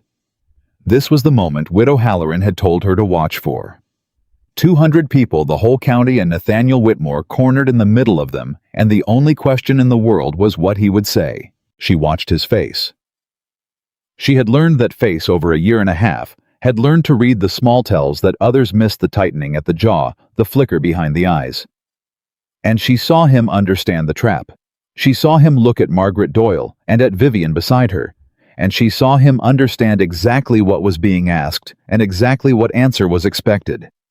And then her heart stopped. She saw his eyes move, away from the Doyles, out across the crowd, searching. He was looking for her. She knew it with total certainty. In that suspended, terrible moment, Nathaniel Whitmore was scanning the crowd for the face of the woman who ran his school. And she was here. She was 6 columns away. She was watching him with her whole heart in her throat, and all he had to do was find her and say her name. He did not find her. She was too well hidden, tucked behind the marble in her gray dress and her servant's apron. One more invisible woman along a wall full of them. His eyes swept past her and did not catch. And she watched something close in his face. When he didn't find her, watched him turn back to Margaret Doyle with no anchor. No touchstone, nothing to hold to but 100 years of Whitmore training and 200 pairs of expectant eyes. "Say it," Elizabeth begged him silently, her nails digging into her own palms. "I'm here. I'm right here. You don't even have to find me. Just say a poor girl's name in front of them all. Just once. Just be brave just this once, and I will love you until I die." Nathaniel Whitmore cleared his throat. "Mrs. Doyle," he said, and his voice was steady, was smooth, was the voice of a man retreating behind his walls where it was safe. "You do me too much honor, and you do it too publicly. A gentleman doesn't discuss such matters in a crowded hall." "Oh, come, Mr. Whitmore."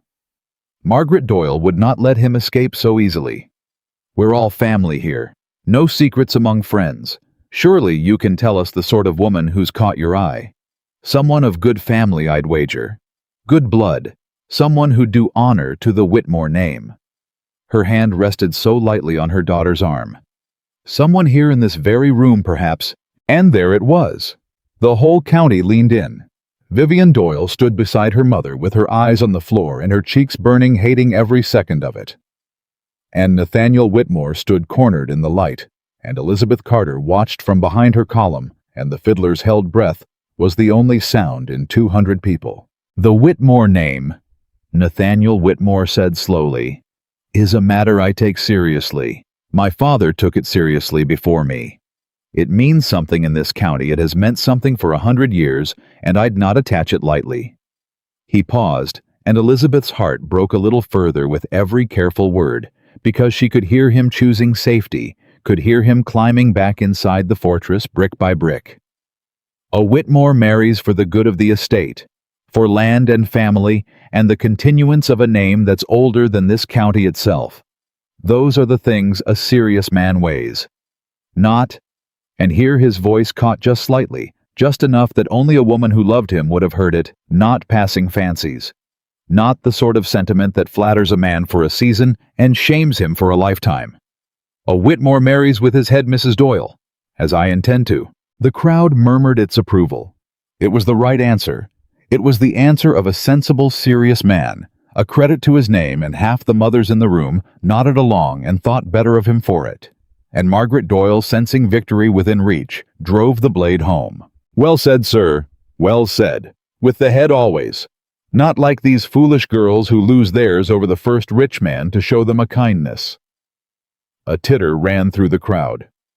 "Why, we've one right here in the county, don't we, that Carter girl? Runs your little school. The whole county's had such a laugh over her mooning after you. They say poor thing so far above herself she can't see the ground. Chasing a gentleman who wouldn't look twice at a girl with no name and no fortune." Margaret Doyle's smile was pure poison now. "I'm sure you've noticed it, Mr. Whitmore, the way she trails after you.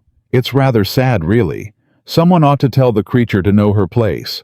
You must find it terribly tiresome, a servant girl fancying herself the future mistress of Whitmore Hall." The whole room laughed.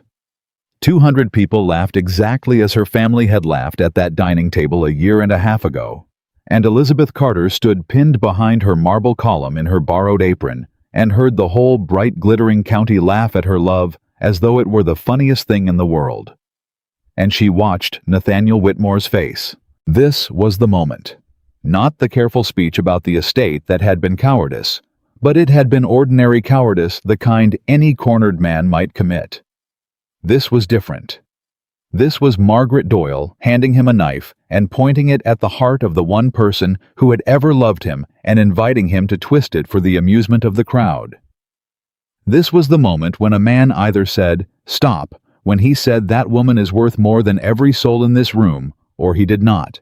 Elizabeth watched him, and she saw him flinch. She saw it the real thing, the flicker of genuine pain across his face at the sound of that laughter aimed at her. She saw that some part of him wanted to stop it. For one shining, agonizing instant, she saw Nathaniel Whitmore stand on the very edge of courage, and she let herself hope one last time, one final, impossible time. And then she watched the fortress win. "Miss Carter," Nathaniel Whitmore said, and his voice was light, was easy, was carefully amused.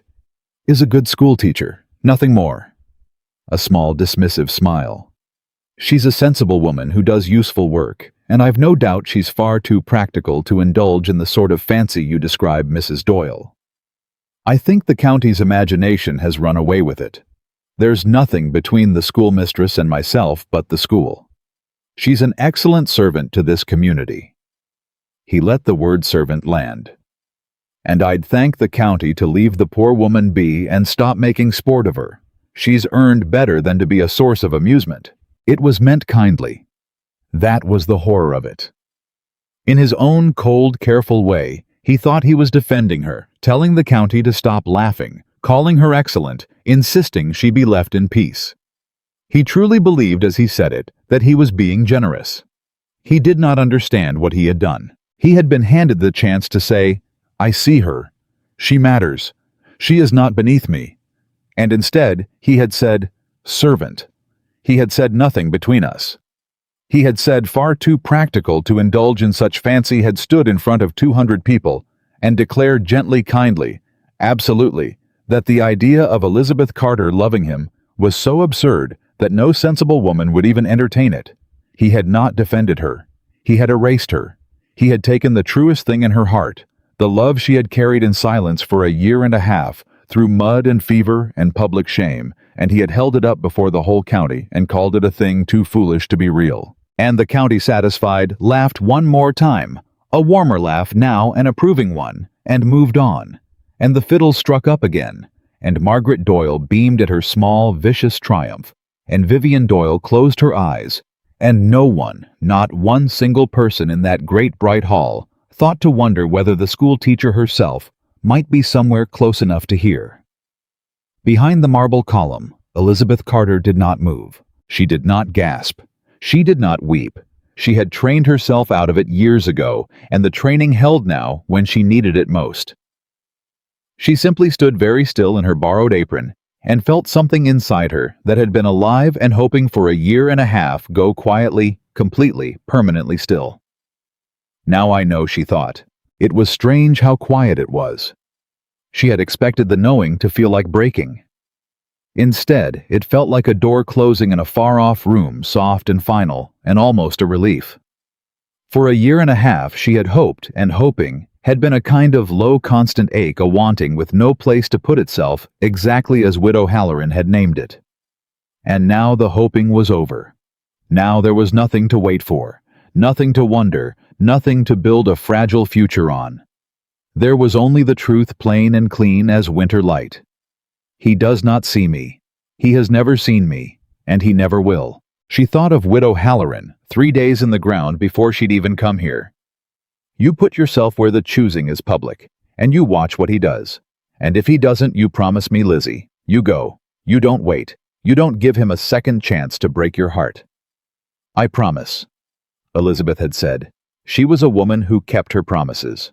She looked one last time across the crowded hall at Nathaniel Whitmore, who was already turning away, already accepting a glass from a servant, already moving on with his evening as though he had not just in the space of a single sentence unmade the one person who loved him. He did not know. That was the thing she would carry away from this room. He did not know what he had done. He would go home tonight and sleep soundly, and rise tomorrow and ride to the school on Wednesday as he always did, and find her gone and not understand for a long and terrible time why. She turned from the column. She untied the borrowed apron, the coarse one and the finer one both, and she folded them neatly out of habit, the habit of a woman who had spent her life leaving things tidier than she found them, and she set them on a side table by the servant's door.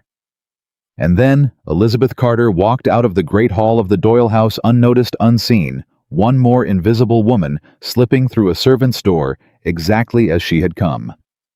Vivian Doyle saw her go. Vivian, and only Vivian, standing miserable beside her triumphant mother, saw the gray-dressed schoolteacher fold 2 aprons with steady hands and walk out into the dark, and Vivian understood all of it in a single sick rush that the woman had been in the room the whole time, that she had heard every word, that Nathaniel Whitmore had called the love of his life a practical servant with no fancies to her face, without knowing her face was 6 feet away. Vivian opened her mouth, to call out, to stop her, to do something, and then she closed it again because there was nothing to say that would unmake what had been said, and because some griefs a woman has to be allowed to carry out the door alone. She watched Elizabeth Carter disappear into the summer night, and she thought with a clarity that would change the course of her own life. I have just watched the best woman in this county walk away from the biggest fool in it, and he doesn't even know she's gone. Elizabeth walked home under the stars. She did not hurry. There was no reason to hurry now. The night was warm and the road was empty, and she walked the whole 3 miles alone with the music of the Doyle ball fading behind her. And somewhere in the middle of that long, dark walk, the numbness began at last to wear thin. And underneath it, she found not despair, which is what she had feared, but something else. Something she had not felt in a year and a half. Something that took her a while to recognize because it had been so long. She found herself. I spent years hoping he would see me. She thought the words forming clear and whole, as though someone had spoken them into the dark. And tonight, I finally have my answer, and the answer is no, and it will always be no. But here is the thing I did not understand until this very moment. Walking this road, I do not need him to see me. I have been so busy waiting to be seen that I forgot I could do the seeing myself. She stopped in the middle of the road, and Elizabeth Carter, alone under the summer stars, said it out loud to no one, to the whole indifferent night, to the memory of a blind old woman who had loved her and told her the truth. I am worth seeing. I have always been worth seeing. And I am done. I am done spending my one life in a corner waiting for a man too frightened of his own heart to say so. She walked the rest of the way home with a straight back and dry eyes and a strange lightness in her chest, and when she reached the Carter house, Caroline was sitting up in the dark of the porch, waiting exactly as she'd promised she wouldn't be able to help doing. Caroline was on her feet before Elizabeth reached the steps. "Lizzie, your face. What happened?" "What did he say? Something did he... He said I was a servant," Elizabeth said. Her voice was calm. It frightened Caroline more than tears would have. "In front of the whole county. He said there was nothing between us and that a sensible woman would never be foolish enough to love him. And he said it kindly, Caroline. That's the terrible part. He thought he was being kind. And I was standing 6 feet away in their apron, and he never knew, because he has never once in a year and a half actually looked at me hard enough to know my face in a crowd." Caroline made a sound like she'd been struck. That coward? That gutless gilded?" She was shaking. "I'll go up there myself. I'll walk into that ball right now and I'll tell every soul in that room exactly what he— No. Elizabeth caught her sister's hands and held them. No, Caroline, you won't, because it doesn't matter anymore. Don't you see? It stopped mattering the moment I stopped waiting for it to matter. She looked at her sister in the starlight, and Caroline saw that her eyes were clear and dry and absolutely certain, and it was the certainty that finally silenced her. I made a promise to Widow Halloran before she died. I promised her that if he failed me in front of everyone, I wouldn't wait, and I wouldn't give him another chance to break my heart. I'd go. I'd take everything good in me, and I'd go and build a life somewhere he isn't, and I'd learn to be seen by my own self. Her hands tightened on Caroline's. And I'm going to keep that promise. Tonight was the last night, Caroline. The last night I ever stand in a corner and wait for a man to decide whether I'm real. Lizzie, Caroline was crying now silently. Where will you go? What will you do? You can't just— I can. Elizabeth's voice did not waver. I've got a mind and 2 good hands, and I know how to teach. Richmond's got orphanages full of children with no letters, and no one to give them any. I've got a little money saved the wages I never spent on myself, and I've got references from 40 tenant families who'd swear I hung the moon, and I've got a sister now who loves me, which is more than I had a year ago. She pulled Caroline into her arms and held her hard. I'm going to be all right, Caroline. That's the thing I finally understand tonight. I'm going to be more than all right. For the first time in my whole life, I'm going to build something that's mine, not his, not the county's mine, and I'm going to be seen in the end. Just not by him, by myself. And that's the only seeing that ever really mattered.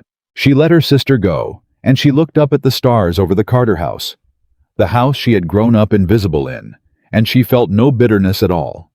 Only a great and settled calm, and beneath it, faint and growing, the first stirring of something that would carry her the rest of her life. She went inside. She did not sleep. She sat at the kitchen table by a single candle, and she took out paper and pen, and she wrote 1 letter. Not to her family, she would tell them in the morning face to face the way it ought to be done. Not to the tenant families, though she would write them too before she left everyone. The letter she wrote that night in the small hours by the light of a single guttering candle was to Nathaniel Whitmore. It was very short. She did not accuse him. She did not weep onto the page. She did not tell him she loved him because that truth was hers now, and she would not spend it on a man who'd already called it foolish. She wrote him one honest thing, the only thing left worth saying, and then she signed her name and folded the paper and set it aside to be delivered after she was gone. It said, Mr. Whitmore, thank you for the school. It was the great work of my life, and I gave it everything, and the children learned, and that is worth more than you will ever know. I am leaving it in good order. Mr. Coleman has the accounts.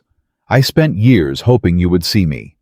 I know now that you never will, and I have made my peace with it, more than peace. Tonight, I finally learned to see myself, and it turns out that is the only seeing a woman ever truly needs. I wish you well. I mean that. Take care of the children. Elizabeth Carter. She sealed it, and when the first gray light of a summer dawn came up over the Carter house, Elizabeth Carter was already awake, already dressed, already packed. 1 small bag, a lifetime's worth of good in it, and not a single thing that belonged to anyone but herself. She woke Caroline gently. She told her mother and father plainly at the kitchen table, and there were tears, and her father held her longer than he had held her since she was a child, and said, I should have stood up for you, years ago, at that table. I should have been the first one to stop laughing. And Elizabeth kissed his gray head and said, You're standing up for me now, Papa. That's what matters. It's never too late to start seeing a person, and that undid him completely. And then, in the soft gold light of the first morning of July, Elizabeth Carter walked out of the house she'd grown up in and down the South Pike toward Richmond with her sister beside her, carrying her bag to the crossroads where the Richmond coach would pass. And she did not look back at the green hill where the great house stood, and she did not weep, and her back was straight, and for the first time in her whole life she was walking toward something, instead of waiting in a corner for it to notice she was there. Behind her up at Whitmore Hall, Nathaniel Whitmore slept the sound and dreamless sleep of a man who did not yet know that anything in his ordered world had changed. He would ride to the school on Wednesday, as he always did, and he would find it empty.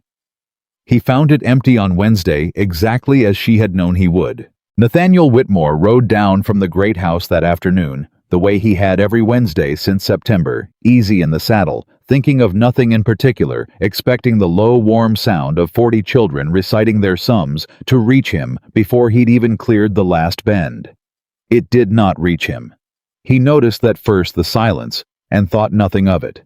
School had let out early, perhaps.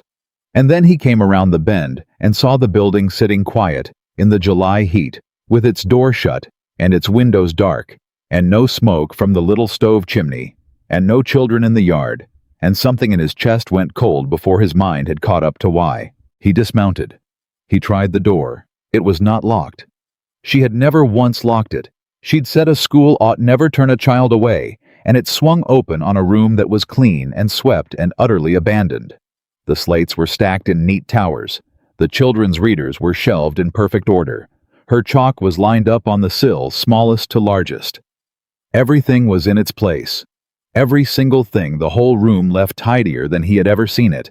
And the tidiness was the most frightening thing of all, because it was the tidiness of a woman who had put her whole life in order before walking out of it for good. "Miss Carter," he called, though he already knew. The empty room gave him back his own voice. He stood in the doorway a long time.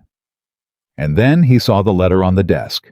Her desk at the front where she'd stood every day and made a warm, bright world out of nothing. A single folded paper with his name on it in her clear, careful hand. And he crossed the room and picked it up and read it. Standing and read it again, and a third time, and each time the same short sentences, and each time they made less sense because the words were plain enough, but the fact behind them was a thing his mind kept sliding off of the way a hand slides off ice. "I spent years hoping you would see me. I know now that you never will." "No," Nathaniel Whitmore said to the empty room. "No, there's some mistake." He rode to the Carter house at a gallop that lathered his horse. Thomas Carter met him at the gate, and there was no deference in the older man's face. Now none of the careful respect a poor farmer owes a rich landowner. There was only a father's cold grief, and under it something harder. "She's gone, Mr. Whitmore," Thomas Carter said before Nathaniel had even swung down. "Left Tuesday morning on the Richmond coach. And no, I won't tell you where she's headed before you ask, because she asked me not to, and I've spent enough of my life failing that girl. I'll not fail her in this. Mr. Carter?" Nathaniel was off, the horse hat in his hands, and he heard his own voice come out unsteady, in a way it never did. "I don't understand. She left the school. She'd never leave the school. She loved that school She loved it more than anything in this world, except one thing," Thomas Carter said. "And that one thing broke her heart Saturday night in front of the whole county, and called her a servant to her face. So don't stand at my gate and play the puzzled man, sir. You know exactly why she's gone. You said the words yourself." The blood went out of Nathaniel Whitmore's face. "Saturday," he said slowly. "The Doyle ball. She wasn't there. There were no Carters invited to the—" And then he stopped, because he was remembering all at once a thing he had not thought of in 3 days. He was remembering the moment in the great hall when Margaret Doyle had cornered him, and he had felt the trap and looked out across the crowd, for he had not even let himself finish the thought at the time for the one face in any room that steadied him, and he had not found it and had felt absurdly abandoned. And he was remembering the children lined up along the wall. Someone had brought the children out. Someone had minded the little ones all evening and led them into the hall at midnight and lined them up. A woman in an apron. A servant. "Oh God," Nathaniel Whitmore said. "Now you're catching up," said Thomas Carter with no mercy in it at all. "She was there. She was in the room. She heard—" He could not finish it. The whole of Saturday night reassembled itself behind his eyes in a new and unbearable shape. His own smooth, cowardly voice, saying nothing between us. A sensible woman would never indulge such fancy a servant to this community. and Elizabeth Carter standing somewhere in that crowd in a borrowed apron hearing every word, hearing him hold up the truest thing in her heart and call it foolish. She heard all of it. Every word I said. I didn't, Mr. Carter, I swear before God, I didn't know she was in the room. If you'd known.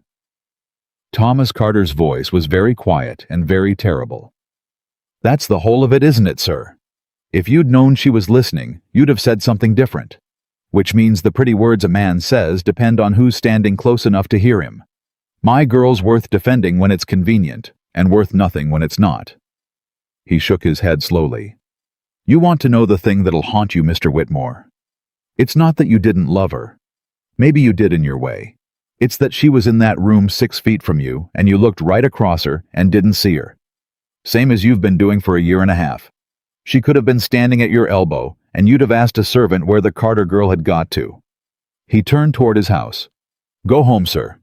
There's nothing for you here. You had the best woman in Virginia handing you her whole heart, quiet, asking nothing, for a year and a half, and you handed her back a schoolhouse and called it square. Well, the account's closed now. She closed it herself, and there's not enough money in your whole estate to open it again. Sorry, get me to so. He went inside and shut the door, and Nathaniel Whitmore stood alone at the gate of a poor family's house with his hat crushed in his hands, and for the first time since he was 14 years old, he did not know what to do. He went home.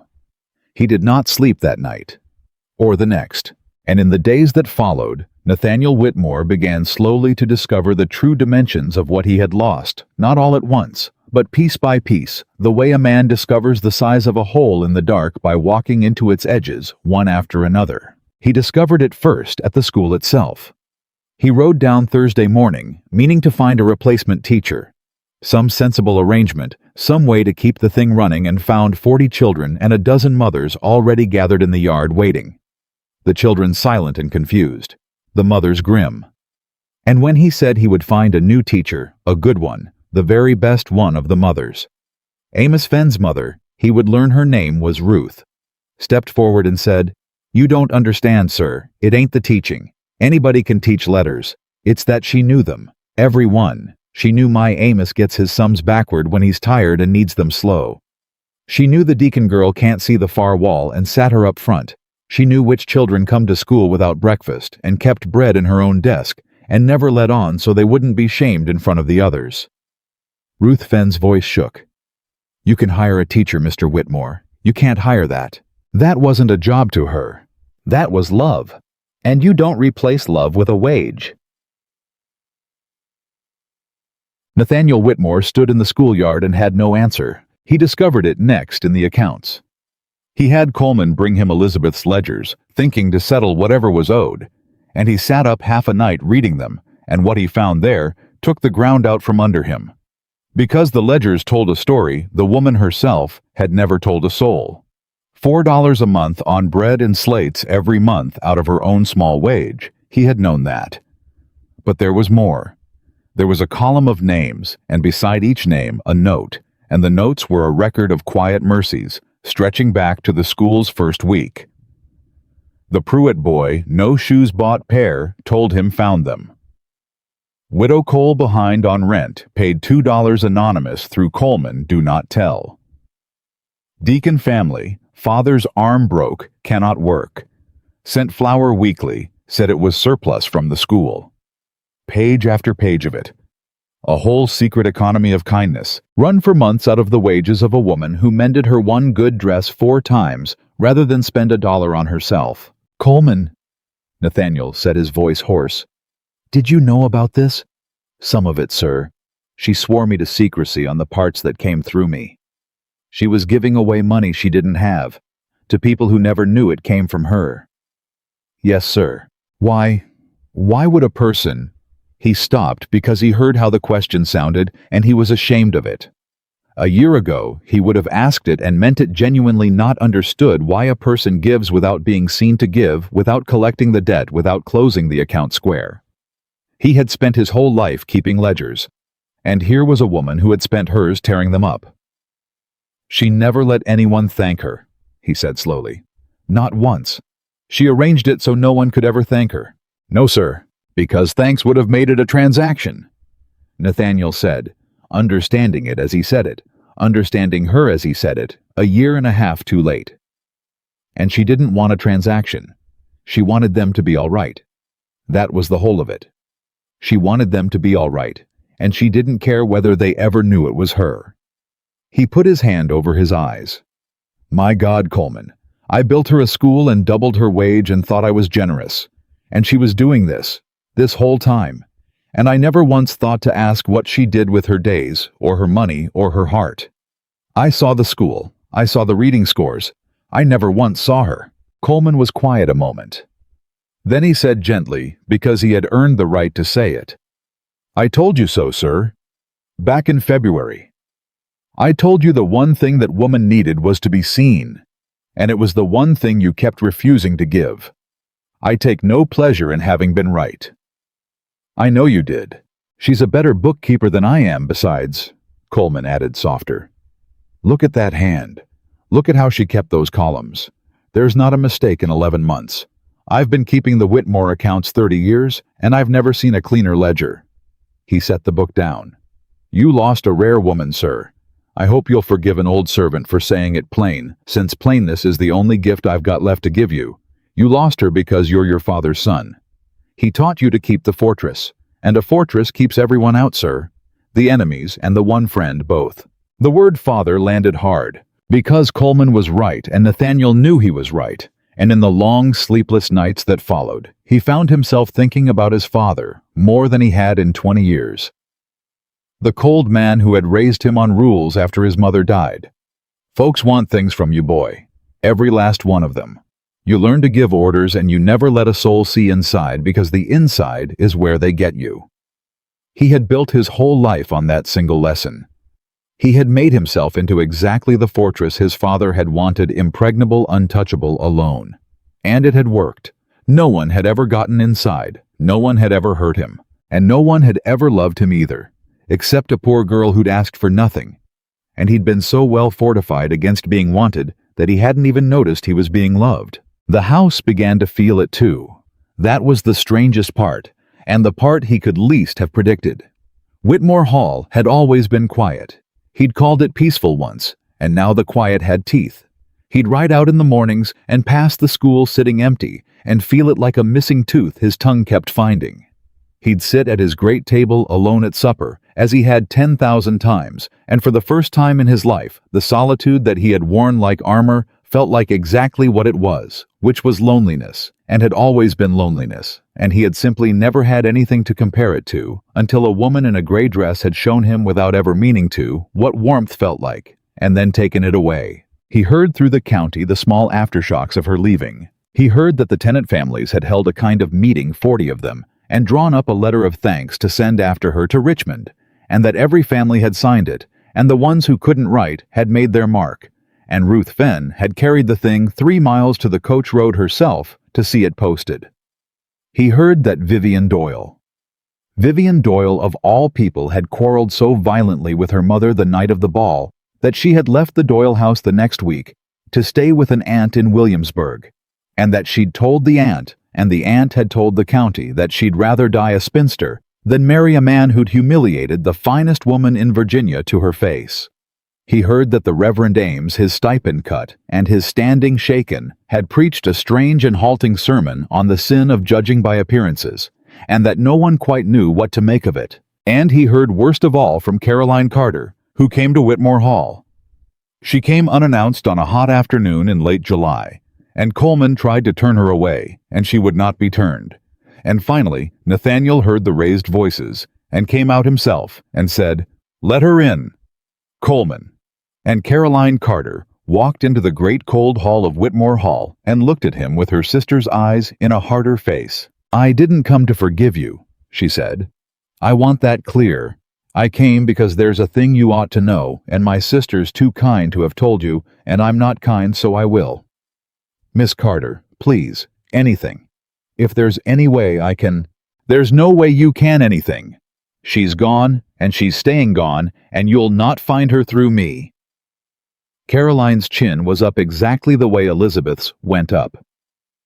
I came to tell you what you took, not the school. You know about the school. I came to tell you about a barn. A barn? The Weaver barn. 2 summers ago, before there was any school, before you'd ever said a word to her. My sister was teaching the tenant children their letters in the Weaver barn for free for nothing, because she couldn't stand that they'd grow up unable to read. Caroline's voice was tight. And one day you came to the door of that barn. You stood in the light and you said, "Somebody's teaching these young ones." And she said, "Yes, sir." And you looked at her. She told me this once, only once. She was too shy to tell it more than that. You looked at her for 1 second, and then you rode away, and never thought of her again. Caroline stepped closer. But she thought of you. That was the day, Mr. Whitmore. That's the day my sister fell in love with you. 1.5 years ago in a barn over a thing you don't even remember doing. She fell in love with a man who looked at her for 1 second and forgot her by supper. And she carried it in silence all that time through the fever and the school and the whole county laughing at her. And Saturday night she carried it, and she never asked you for a single thing because she was too proud to be pitied and too kind to be a burden and too honest to pretend she felt nothing. Caroline's eyes were bright and furious. And you gave her a schoolhouse. That's what she got for 1.5 years of the truest love you'll ever be handed in your gilded life. A schoolhouse and a doubled wage. And then when it counted, a word in front of the whole county that said she was too far beneath you to even dream of. Her voice cracked at last. She's the best person I've ever known. She's better than me by a mile and always has been. And it took me 25 years and your money to see it, and I'll carry that shame to my grave. But at least I saw it. At least in the end, I saw her. And you had her right in front of you glowing for 1.5 years, and you never did. So no, I didn't come to forgive you. I came to make sure that for the rest of your life in that great empty house, you'll know exactly what walked out of it. Good day, Mr. Whitmore. She turned to go. Miss Carter. His voice stopped her at the door. It was not the voice of the master of Whitmore Hall. It was low and broken and stripped bare. You're right. About all of it. Every word. He was gripping the back of a chair as though it were the only thing holding him up. I remember the barn. Caroline turned back startled. I lied just now when I said I didn't. I remember it. His face was gray. I remember standing in that doorway and seeing a young woman with chalk on her hands teaching a room full of poor children who'd never have learned their letters otherwise. And I remember thinking, what a rare thing to give like that, expecting nothing. And I remember being frightened of it. Of her. Because she made me feel the thing I'd spent my whole life not feeling. And so I rode away. I told myself I'd forgotten her because forgetting was safer than the alternative. His hands were shaking on the chair. I've been lying to myself about that woman for 1.5 years, Miss Carter. Telling myself she was a good school teacher and nothing more.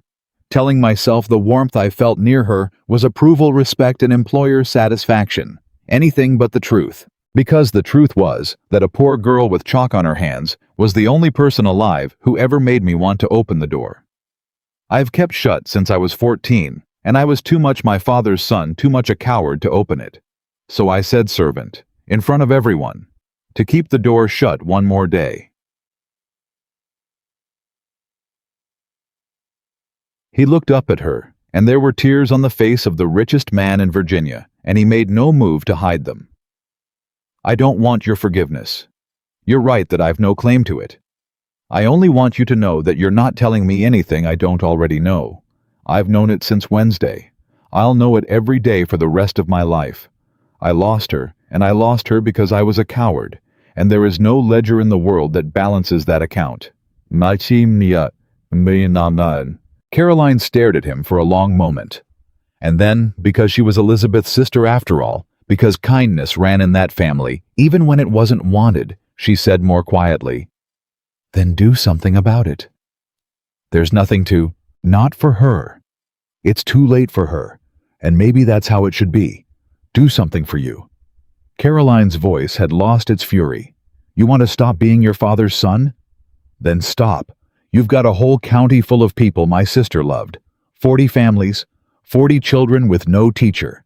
A community she poured herself into for a year and a half and left better than she found it. She's gone and you can't fix that, and you shouldn't get to fix that so easy anyhow. But you could keep her school, not with money thrown at it from a distance the way you throw money at everything. You could show up.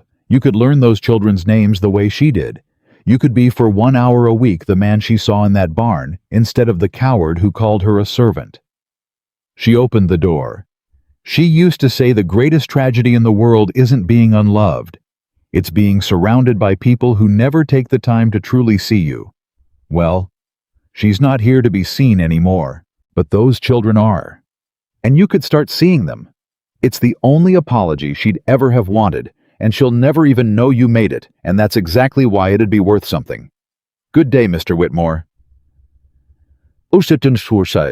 And Caroline Carter walked out of Whitmore Hall and left him standing alone in the great cold room with her sister's words ringing in the air. The greatest tragedy is not being unloved, but being surrounded by people who never take the time to truly see you. He did not sleep that night either.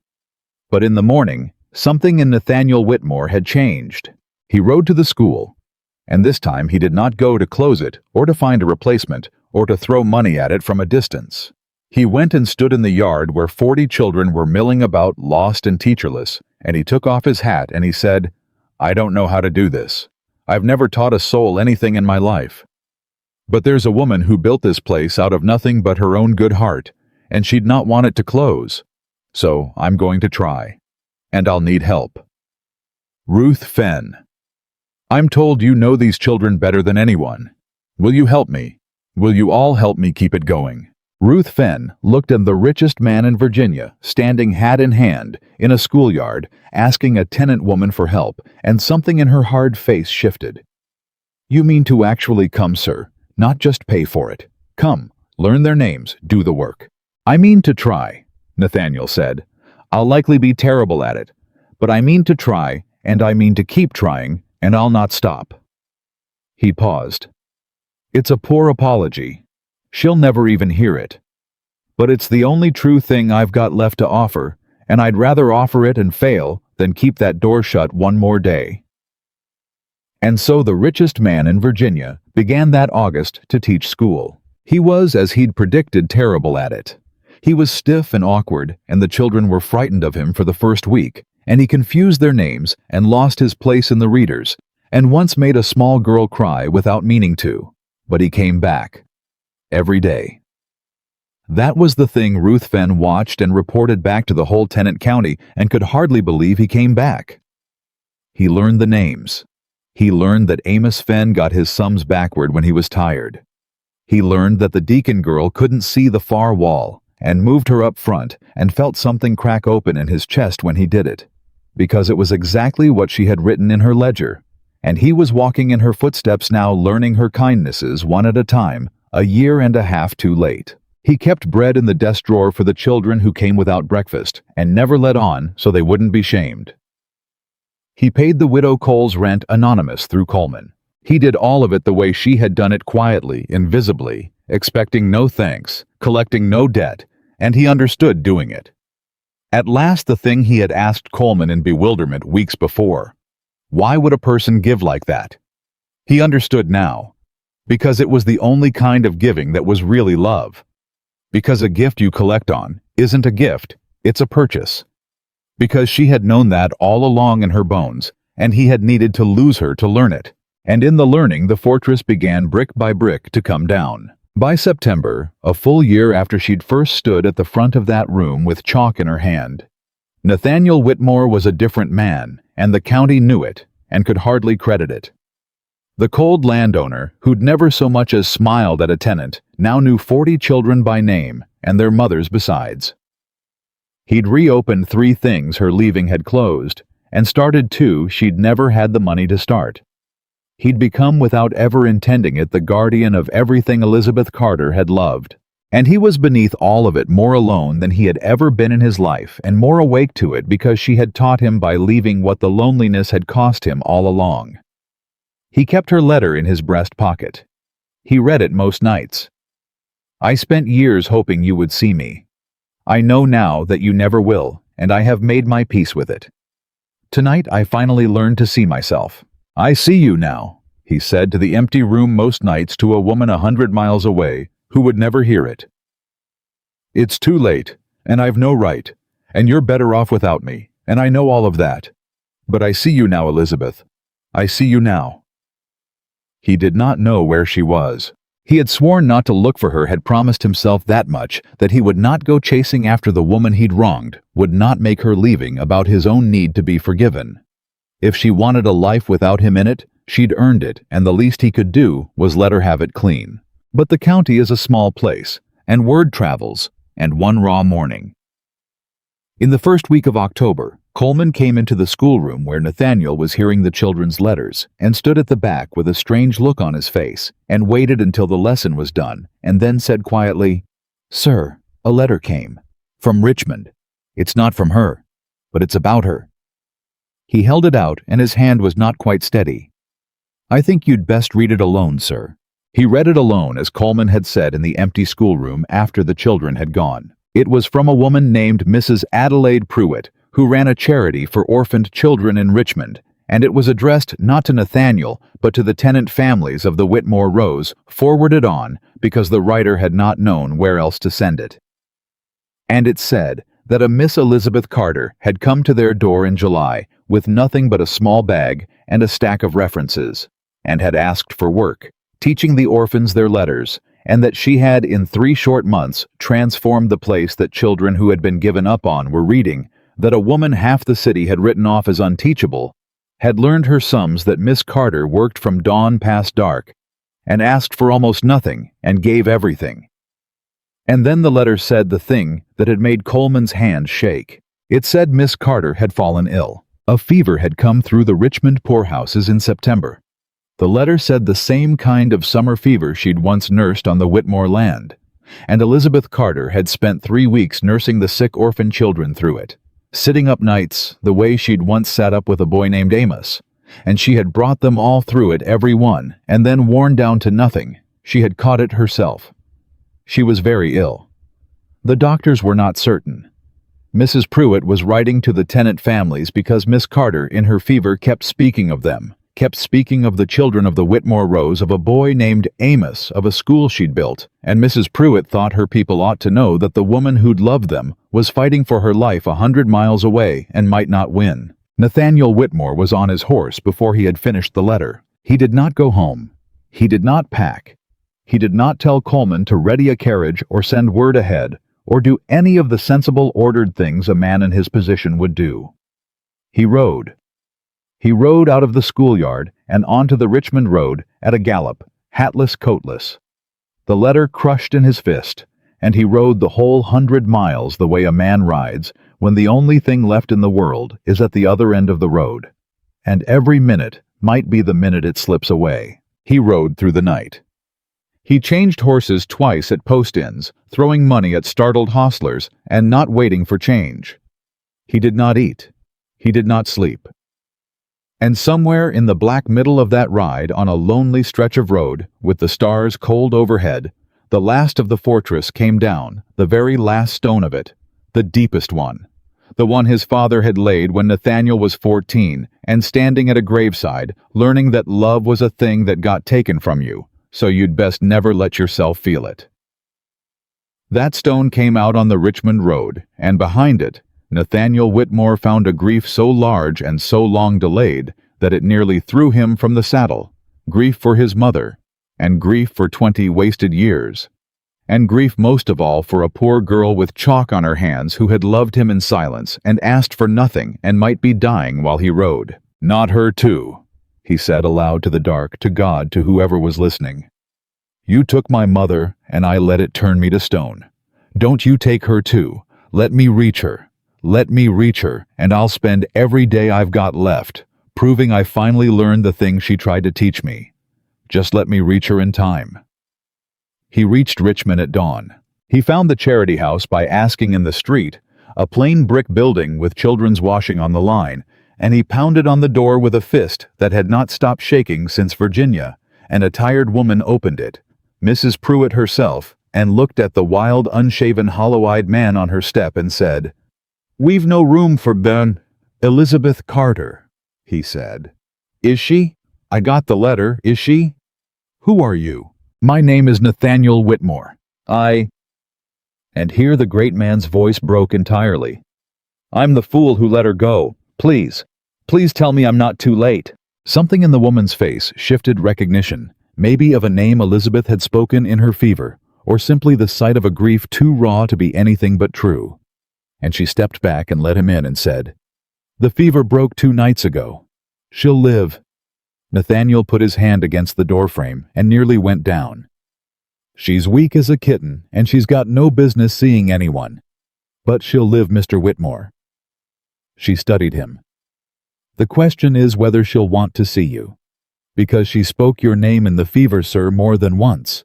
And not one of those times did she say it kindly." "I'll take whatever she'll give me," Nathaniel said, "even if it's the door in my face. I rode 100 miles to be turned away if that's what she wants. I only had to know she was alive. The rest is hers to decide." Mrs. Pruitt looked at him a long moment. Then she said, "Wait here," and went up the stairs, and Nathaniel Whitmore stood in the hallway of a Richmond charity house and waited to learn whether the woman he loved would see him, and it was the longest wait of his life. She came down herself. He had not expected that. He had expected to be told to go, or to be brought up to a sick room. But instead, after a long while, there were slow footsteps on the stairs, and Elizabeth Carter came down them, one at a time, pale and thin, and wrapped in a shawl holding the rail. And she stopped on the bottom step and looked at him across the narrow hall, and Nathaniel Whitmore forgot how to breathe. "Mr. Whitmore," she said. Her voice was weak from the fever, but it was steady, and it was not warm, and it was not cold either. It was something he had never heard from her before it was level. The voice of a woman with nothing left to prove and nothing left to hope for, addressing a man who no longer had any power over her at all. "Elizabeth." His own voice came out wrecked. "You're alive, thank God. Thank God you rode from Virginia." "I rode the moment I got the letter. I didn't stop." "Why?" The single word hung in the air. And Nathaniel Whitmore understood that everything came down to how he answered it, that a year of change, 100 miles of hard riding, the whole of whatever was left between them. All of it balanced on this one question, and that if he answered it wrong, if he said one false or self-serving or cowardly thing, she would turn and climb those stairs, and he would never see her again, and he would deserve it. So he told the truth. All of it. Standing in a strange hallway, exhausted and unshaven with nothing left to protect himself with. "Because I've spent every day since you left learning what I threw away," he said. "Because I found your ledgers, Elizabeth, the bread and the shoes, and the widow's rent, and all of it, all the quiet things you did for months, and never let a soul thank you for, and I finally understood what kind of person you are, a year and a half too late. Because I've been teaching your school since August, learning the children's names, keeping bread in the desk drawer the way you did, and every single day I do it, I understand a little more of what I lost." His voice shook. "Because Caroline came to Whitmore Hall and told me about a barn, 2 summers ago, a door and a light, and a young woman with chalk on her hands, and me looking at her for 1 second and riding away. I remembered it, Elizabeth. I've lied to myself about that moment for a year and a half, but I remembered it the whole time. That was the day I should have started seeing you. And instead, I spent 18 months looking straight through the best person I've ever known, because seeing you meant feeling something, and feeling something meant I might lose it, and I'd rather have been a fortress than a man." He drew a ragged breath. "I called you a servant, in front of everyone, and you were 6 feet away in an apron, and I didn't even know it because I never once bothered to learn your face well enough to find it in a crowd. That's the truth of what I did. I'm not here to ask you to forgive it. I don't think it can be forgiven, and I'd think less of you if you forgave it easy. I'm here because I got a letter that said you might die, and I discovered in about half a second that there is nothing in my whole gilded life I wouldn't trade to keep you in the world. That's why I rode. That's the only why there is." Elizabeth stood on this bottom step holding the rail and said nothing for a long time. "You've changed," she said finally. It was not a question, and it was not entirely kind. "I can see it. I can hear it. A year ago, you couldn't have said any of that. A year ago, I didn't know any of it. And you want me to believe you rode 100 miles for a woman you called a servant?" "I want you to believe I rode 100 miles for the woman I love," Nathaniel said, "and have loved since a barn 2 summers ago, and was too great a coward to say so until I nearly lost the chance to say it at all." The words came out of him plain and unadorned. No flourish, no fortress, the truest thing he had ever spoken. "There it is. I love you, Elizabeth Carter. I should have said it a year and a half ago in a doorway. I should have said it at the Doyle Ball in front of every soul in the county when a cruel woman handed me the chance and I threw it away. I'm saying it now in a hallway too late with no right to expect a thing in return. I love you. I've loved you the whole time. And I'd give the rest of my life just to have said it in time." And there it was. The words she had waited a year and a half to hear, the words she had once believed she would trade anything for, spoken at last in full without hedge or condition. And Elizabeth Carter discovered that they did not undo her. That was the thing she understood, standing weak and thin on the bottom step, listening to the richest man in Virginia say the very thing she had once dreamed of him saying. A year ago, those words would have shattered her. 6 months ago, they'd have brought her to her knees.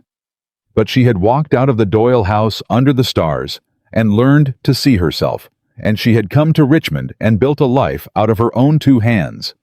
And she had nursed dying children through a fever and nearly died of it, and somewhere in all of that, she had stopped being a woman who could be made or unmade by whether a man loved her. She heard him say, "I love you," and she felt it. She would not pretend she didn't, but she felt it the way you feel, whether something real and outside yourself that you observe and decide what to do about. It did not own her. Nothing he said could own her anymore. "I believe you," she said quietly. "That's the strange thing. I believe every word." She came down off the last step slowly and stood level with him. At last, no longer above and no longer below, just a woman facing a man in a narrow hall. "A year ago, I'd have wept to hear it. I'd have forgiven you anything. I'd have gone back to Virginia and married you and spent my whole life grateful you'd finally chosen me." Her eyes held his, clear and steady. "And that would have been the worst thing that ever happened to me. Because I'd have gone on being a woman whose whole worth hung on whether Nathaniel Whitmore had decided to see her. And I'm not that woman anymore. I stopped being her the night you called me a servant. You did me a cruelty that night, and I'll not pretend otherwise, but you also did me the only favor that ever mattered. You closed the last door I was waiting at, and I turned around and found I'd had a whole life behind me the entire time waiting for me to live it." "I know," Nathaniel said. "I know I've no claim on you. I didn't come to make one." "Then why did you come truly? Not the loving me, the coming. What did you think would happen?" "Nothing," he said. "I thought nothing would happen. I thought I'd find you alive or find you gone. And if you were alive, I'd say the true thing once out loud, and then I'd ride home and go on teaching your school and loving you at a distance for the rest of my life and never trouble you again." He swallowed. "I didn't come to win you back, Elizabeth. I lost the right to want that. I came because you were dying, and I needed you to know one time that you were loved. Because I couldn't stand the thought of you leaving this world, still believing what I made you believe, in that hall, that you were foolish to think a person could love you. You weren't foolish. You were the only one in the whole county who saw clearly. I was the fool. And if you'd died thinking otherwise, believing my cowardice instead of your own worth, I don't think I could have gone on living. That's why I came. To give you back the truth I stole. Nothing more." And Elizabeth Carter looked at him for a long, long moment. Really looked the way she looked at everything, the way almost no one had ever looked at her, and something in her face softened, not into surrender, but into something harder won and far more valuable. "That," she said quietly, "is the first time in a year and a half you've wanted something for me instead of from me, or wanted nothing at all and given anyway." Her eyes were bright now. Do you understand what you just did, Nathaniel? You just loved me the way I loved you, freely, asking nothing, expecting nothing back. You rode 100 miles to give a gift you knew you'd never collect on. A single tear traced down her thin face. You finally learned it. The thing I couldn't teach you with a school or a barn or a year and a half of loving you. You had to lose me to learn it, but you learned it. Learned. Too late, he said. Maybe. She wiped the tear away steady even now. Or maybe not too late to matter. Just too late to be simple. She was quiet a moment, gathering something. I'm not going to fall into your arms, Nathaniel. I'm not going to weep and forgive you and ride back to Virginia and be the mistress of Whitmore Hall. The girl who wanted that died in a ballroom in June, and I don't mourn her. She was too small a thing to be, and I'm glad she's gone. Then slower. But I'll tell you what I will do. I'll let you prove it. Not with money. Not with a schoolhouse. Not with grand gestures and 100-mile rides. You've had your ride, and it counted, and now it's done. I'll let you prove it the slow way. The way that costs. You want to show me you've changed? Then go home and go on teaching those children whether I ever come back or not. Learn every name. Keep the bread in the drawer. Be the man I saw in that barn every single day, for no reward, with no promise from me at the end of it. And if you can do that, if you can love that whole county, the way I loved it freely, asking nothing for as long as it takes, then someday maybe I'll come and see the school. And we'll talk, as two people who've both learned the hard way what it costs to truly see another soul. I am so and if it takes years, then it takes years. Elizabeth said simply, I've got years. For the first time in my life, they're my own to spend. And I'll not give them to a man who hasn't earned them. But I'll not close the door on one who might. She almost smiled. That's more than you gave me, Nathaniel, standing in that hall. I'm giving you a door left open. What you do with it is yours to decide, same as it always was. He went home to Virginia. And he did the slow, costly, unglamorous thing. He taught the school. Every day through that autumn and the winter, after learning names, keeping bread in the drawer, paying the widow's rent. Anonymous through Coleman, being the man she'd seen in the barn for no reward and no promise. The county watched the richest man in Virginia become brick by fallen brick, someone new, someone warm, someone present, someone who knew 40 children's names and their mothers besides. Caroline watched too, and reported it all faithfully to her sister in Richmond, every letter fuller than the last, until even Caroline, who had sworn never to forgive him, wrote one spring. Lizzie, I don't know what to tell you anymore except the truth, which is that he's not the same man, and I don't think it's for show, because a man doesn't keep up a show for 6 months for a woman 100 miles off who's made him no promises. He's changed. God help me, I believe he's actually changed. Elizabeth read every letter. And she healed and she grew strong again, and she built her Richmond orphanage into something whole and good, and she did not hurry, because she had learned that the things worth having are the things you don't hurry. And the next summer, a full year after a night in a ballroom had ended one life and begun another, Elizabeth Carter came back to Virginia, not to be chosen, not to be rescued, not to fall into anyone's arms. She came on the Richmond coach with her own money in her pocket and her own life waiting for her in the city whenever she wanted to return to it. And she walked out to the school on a warm July afternoon alone, and she stood at the back of the room in the doorway of a schoolhouse this time, not a barn, and she watched Nathaniel Whitmore hear a small girl named Pearl Deacon sound out a word she'd been fighting all week. R-I-V-E-R. River. And the child looked up beaming for someone to be proud of her. And this time, the tall man at the front of the room saw her, truly saw her, and his whole face opened, and he said, Well done, Pearl. That's exactly right. I'm proud of you. And he meant it in a way he could not have meant anything a year and a half before. Elizabeth watched from the doorway.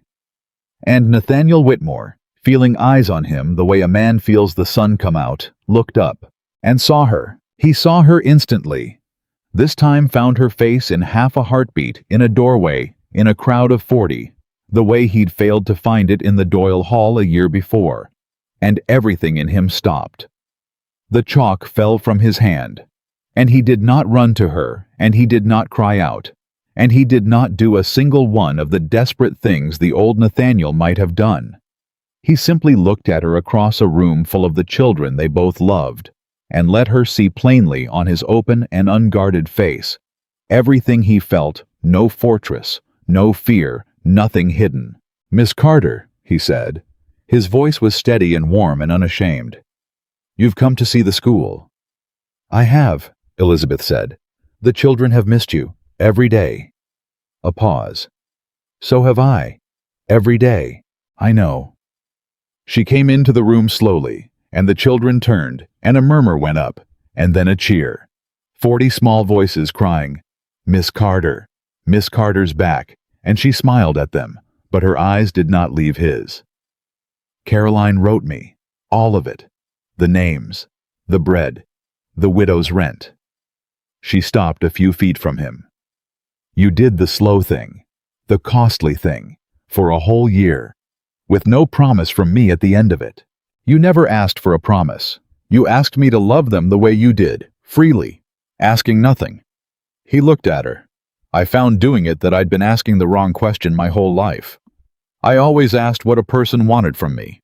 You taught me to ask what I could give them and want nothing back.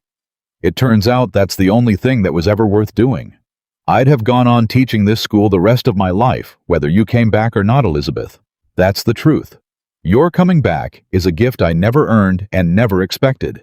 But I'd have kept the door open forever, same as you kept one open for me." And Elizabeth Carter looked at the man she had loved in silence for a year and a half, and left when he failed her, and made herself whole without him. And she understood that he was at last worth the loving she had always given him. Not because he was rich, not because he had finally chosen her, but because he had learned in the losing of her to see her, to see the children, to see the whole overlooked world he'd spent 34 years riding past. He had become a man who could love the way she loved. And that, and only that, had ever been the thing she wanted. "Then I'll stay a while," she said, "in Virginia, near the school. Not as your wife Nathaniel, not yet. Maybe not for a long while. Maybe we'll find we're better as two people who teach children together than as anything else. And if so, that'll be enough, and I'll not be sorry." Her eyes were bright and clear and full. "But near. And we'll see. We'll build something slow the way things worth having get built, and we'll see." "That's more than I ever deserved." "Yes," Elizabeth said, and smiled fully now, the first full smile she'd given him in the whole of their long, strange story. "It is, but I'm giving it anyway, freely asking nothing. That's how it's done, Nathaniel.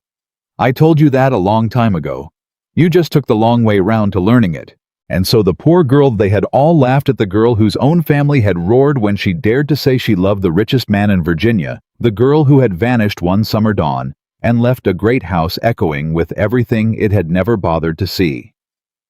Came back, not as anyone's chosen bride, but as her own whole self, a woman who had learned the one lesson that mattered and lived long enough to teach it to the man who'd nearly missed her entirely. She did not come back because she was finally seen.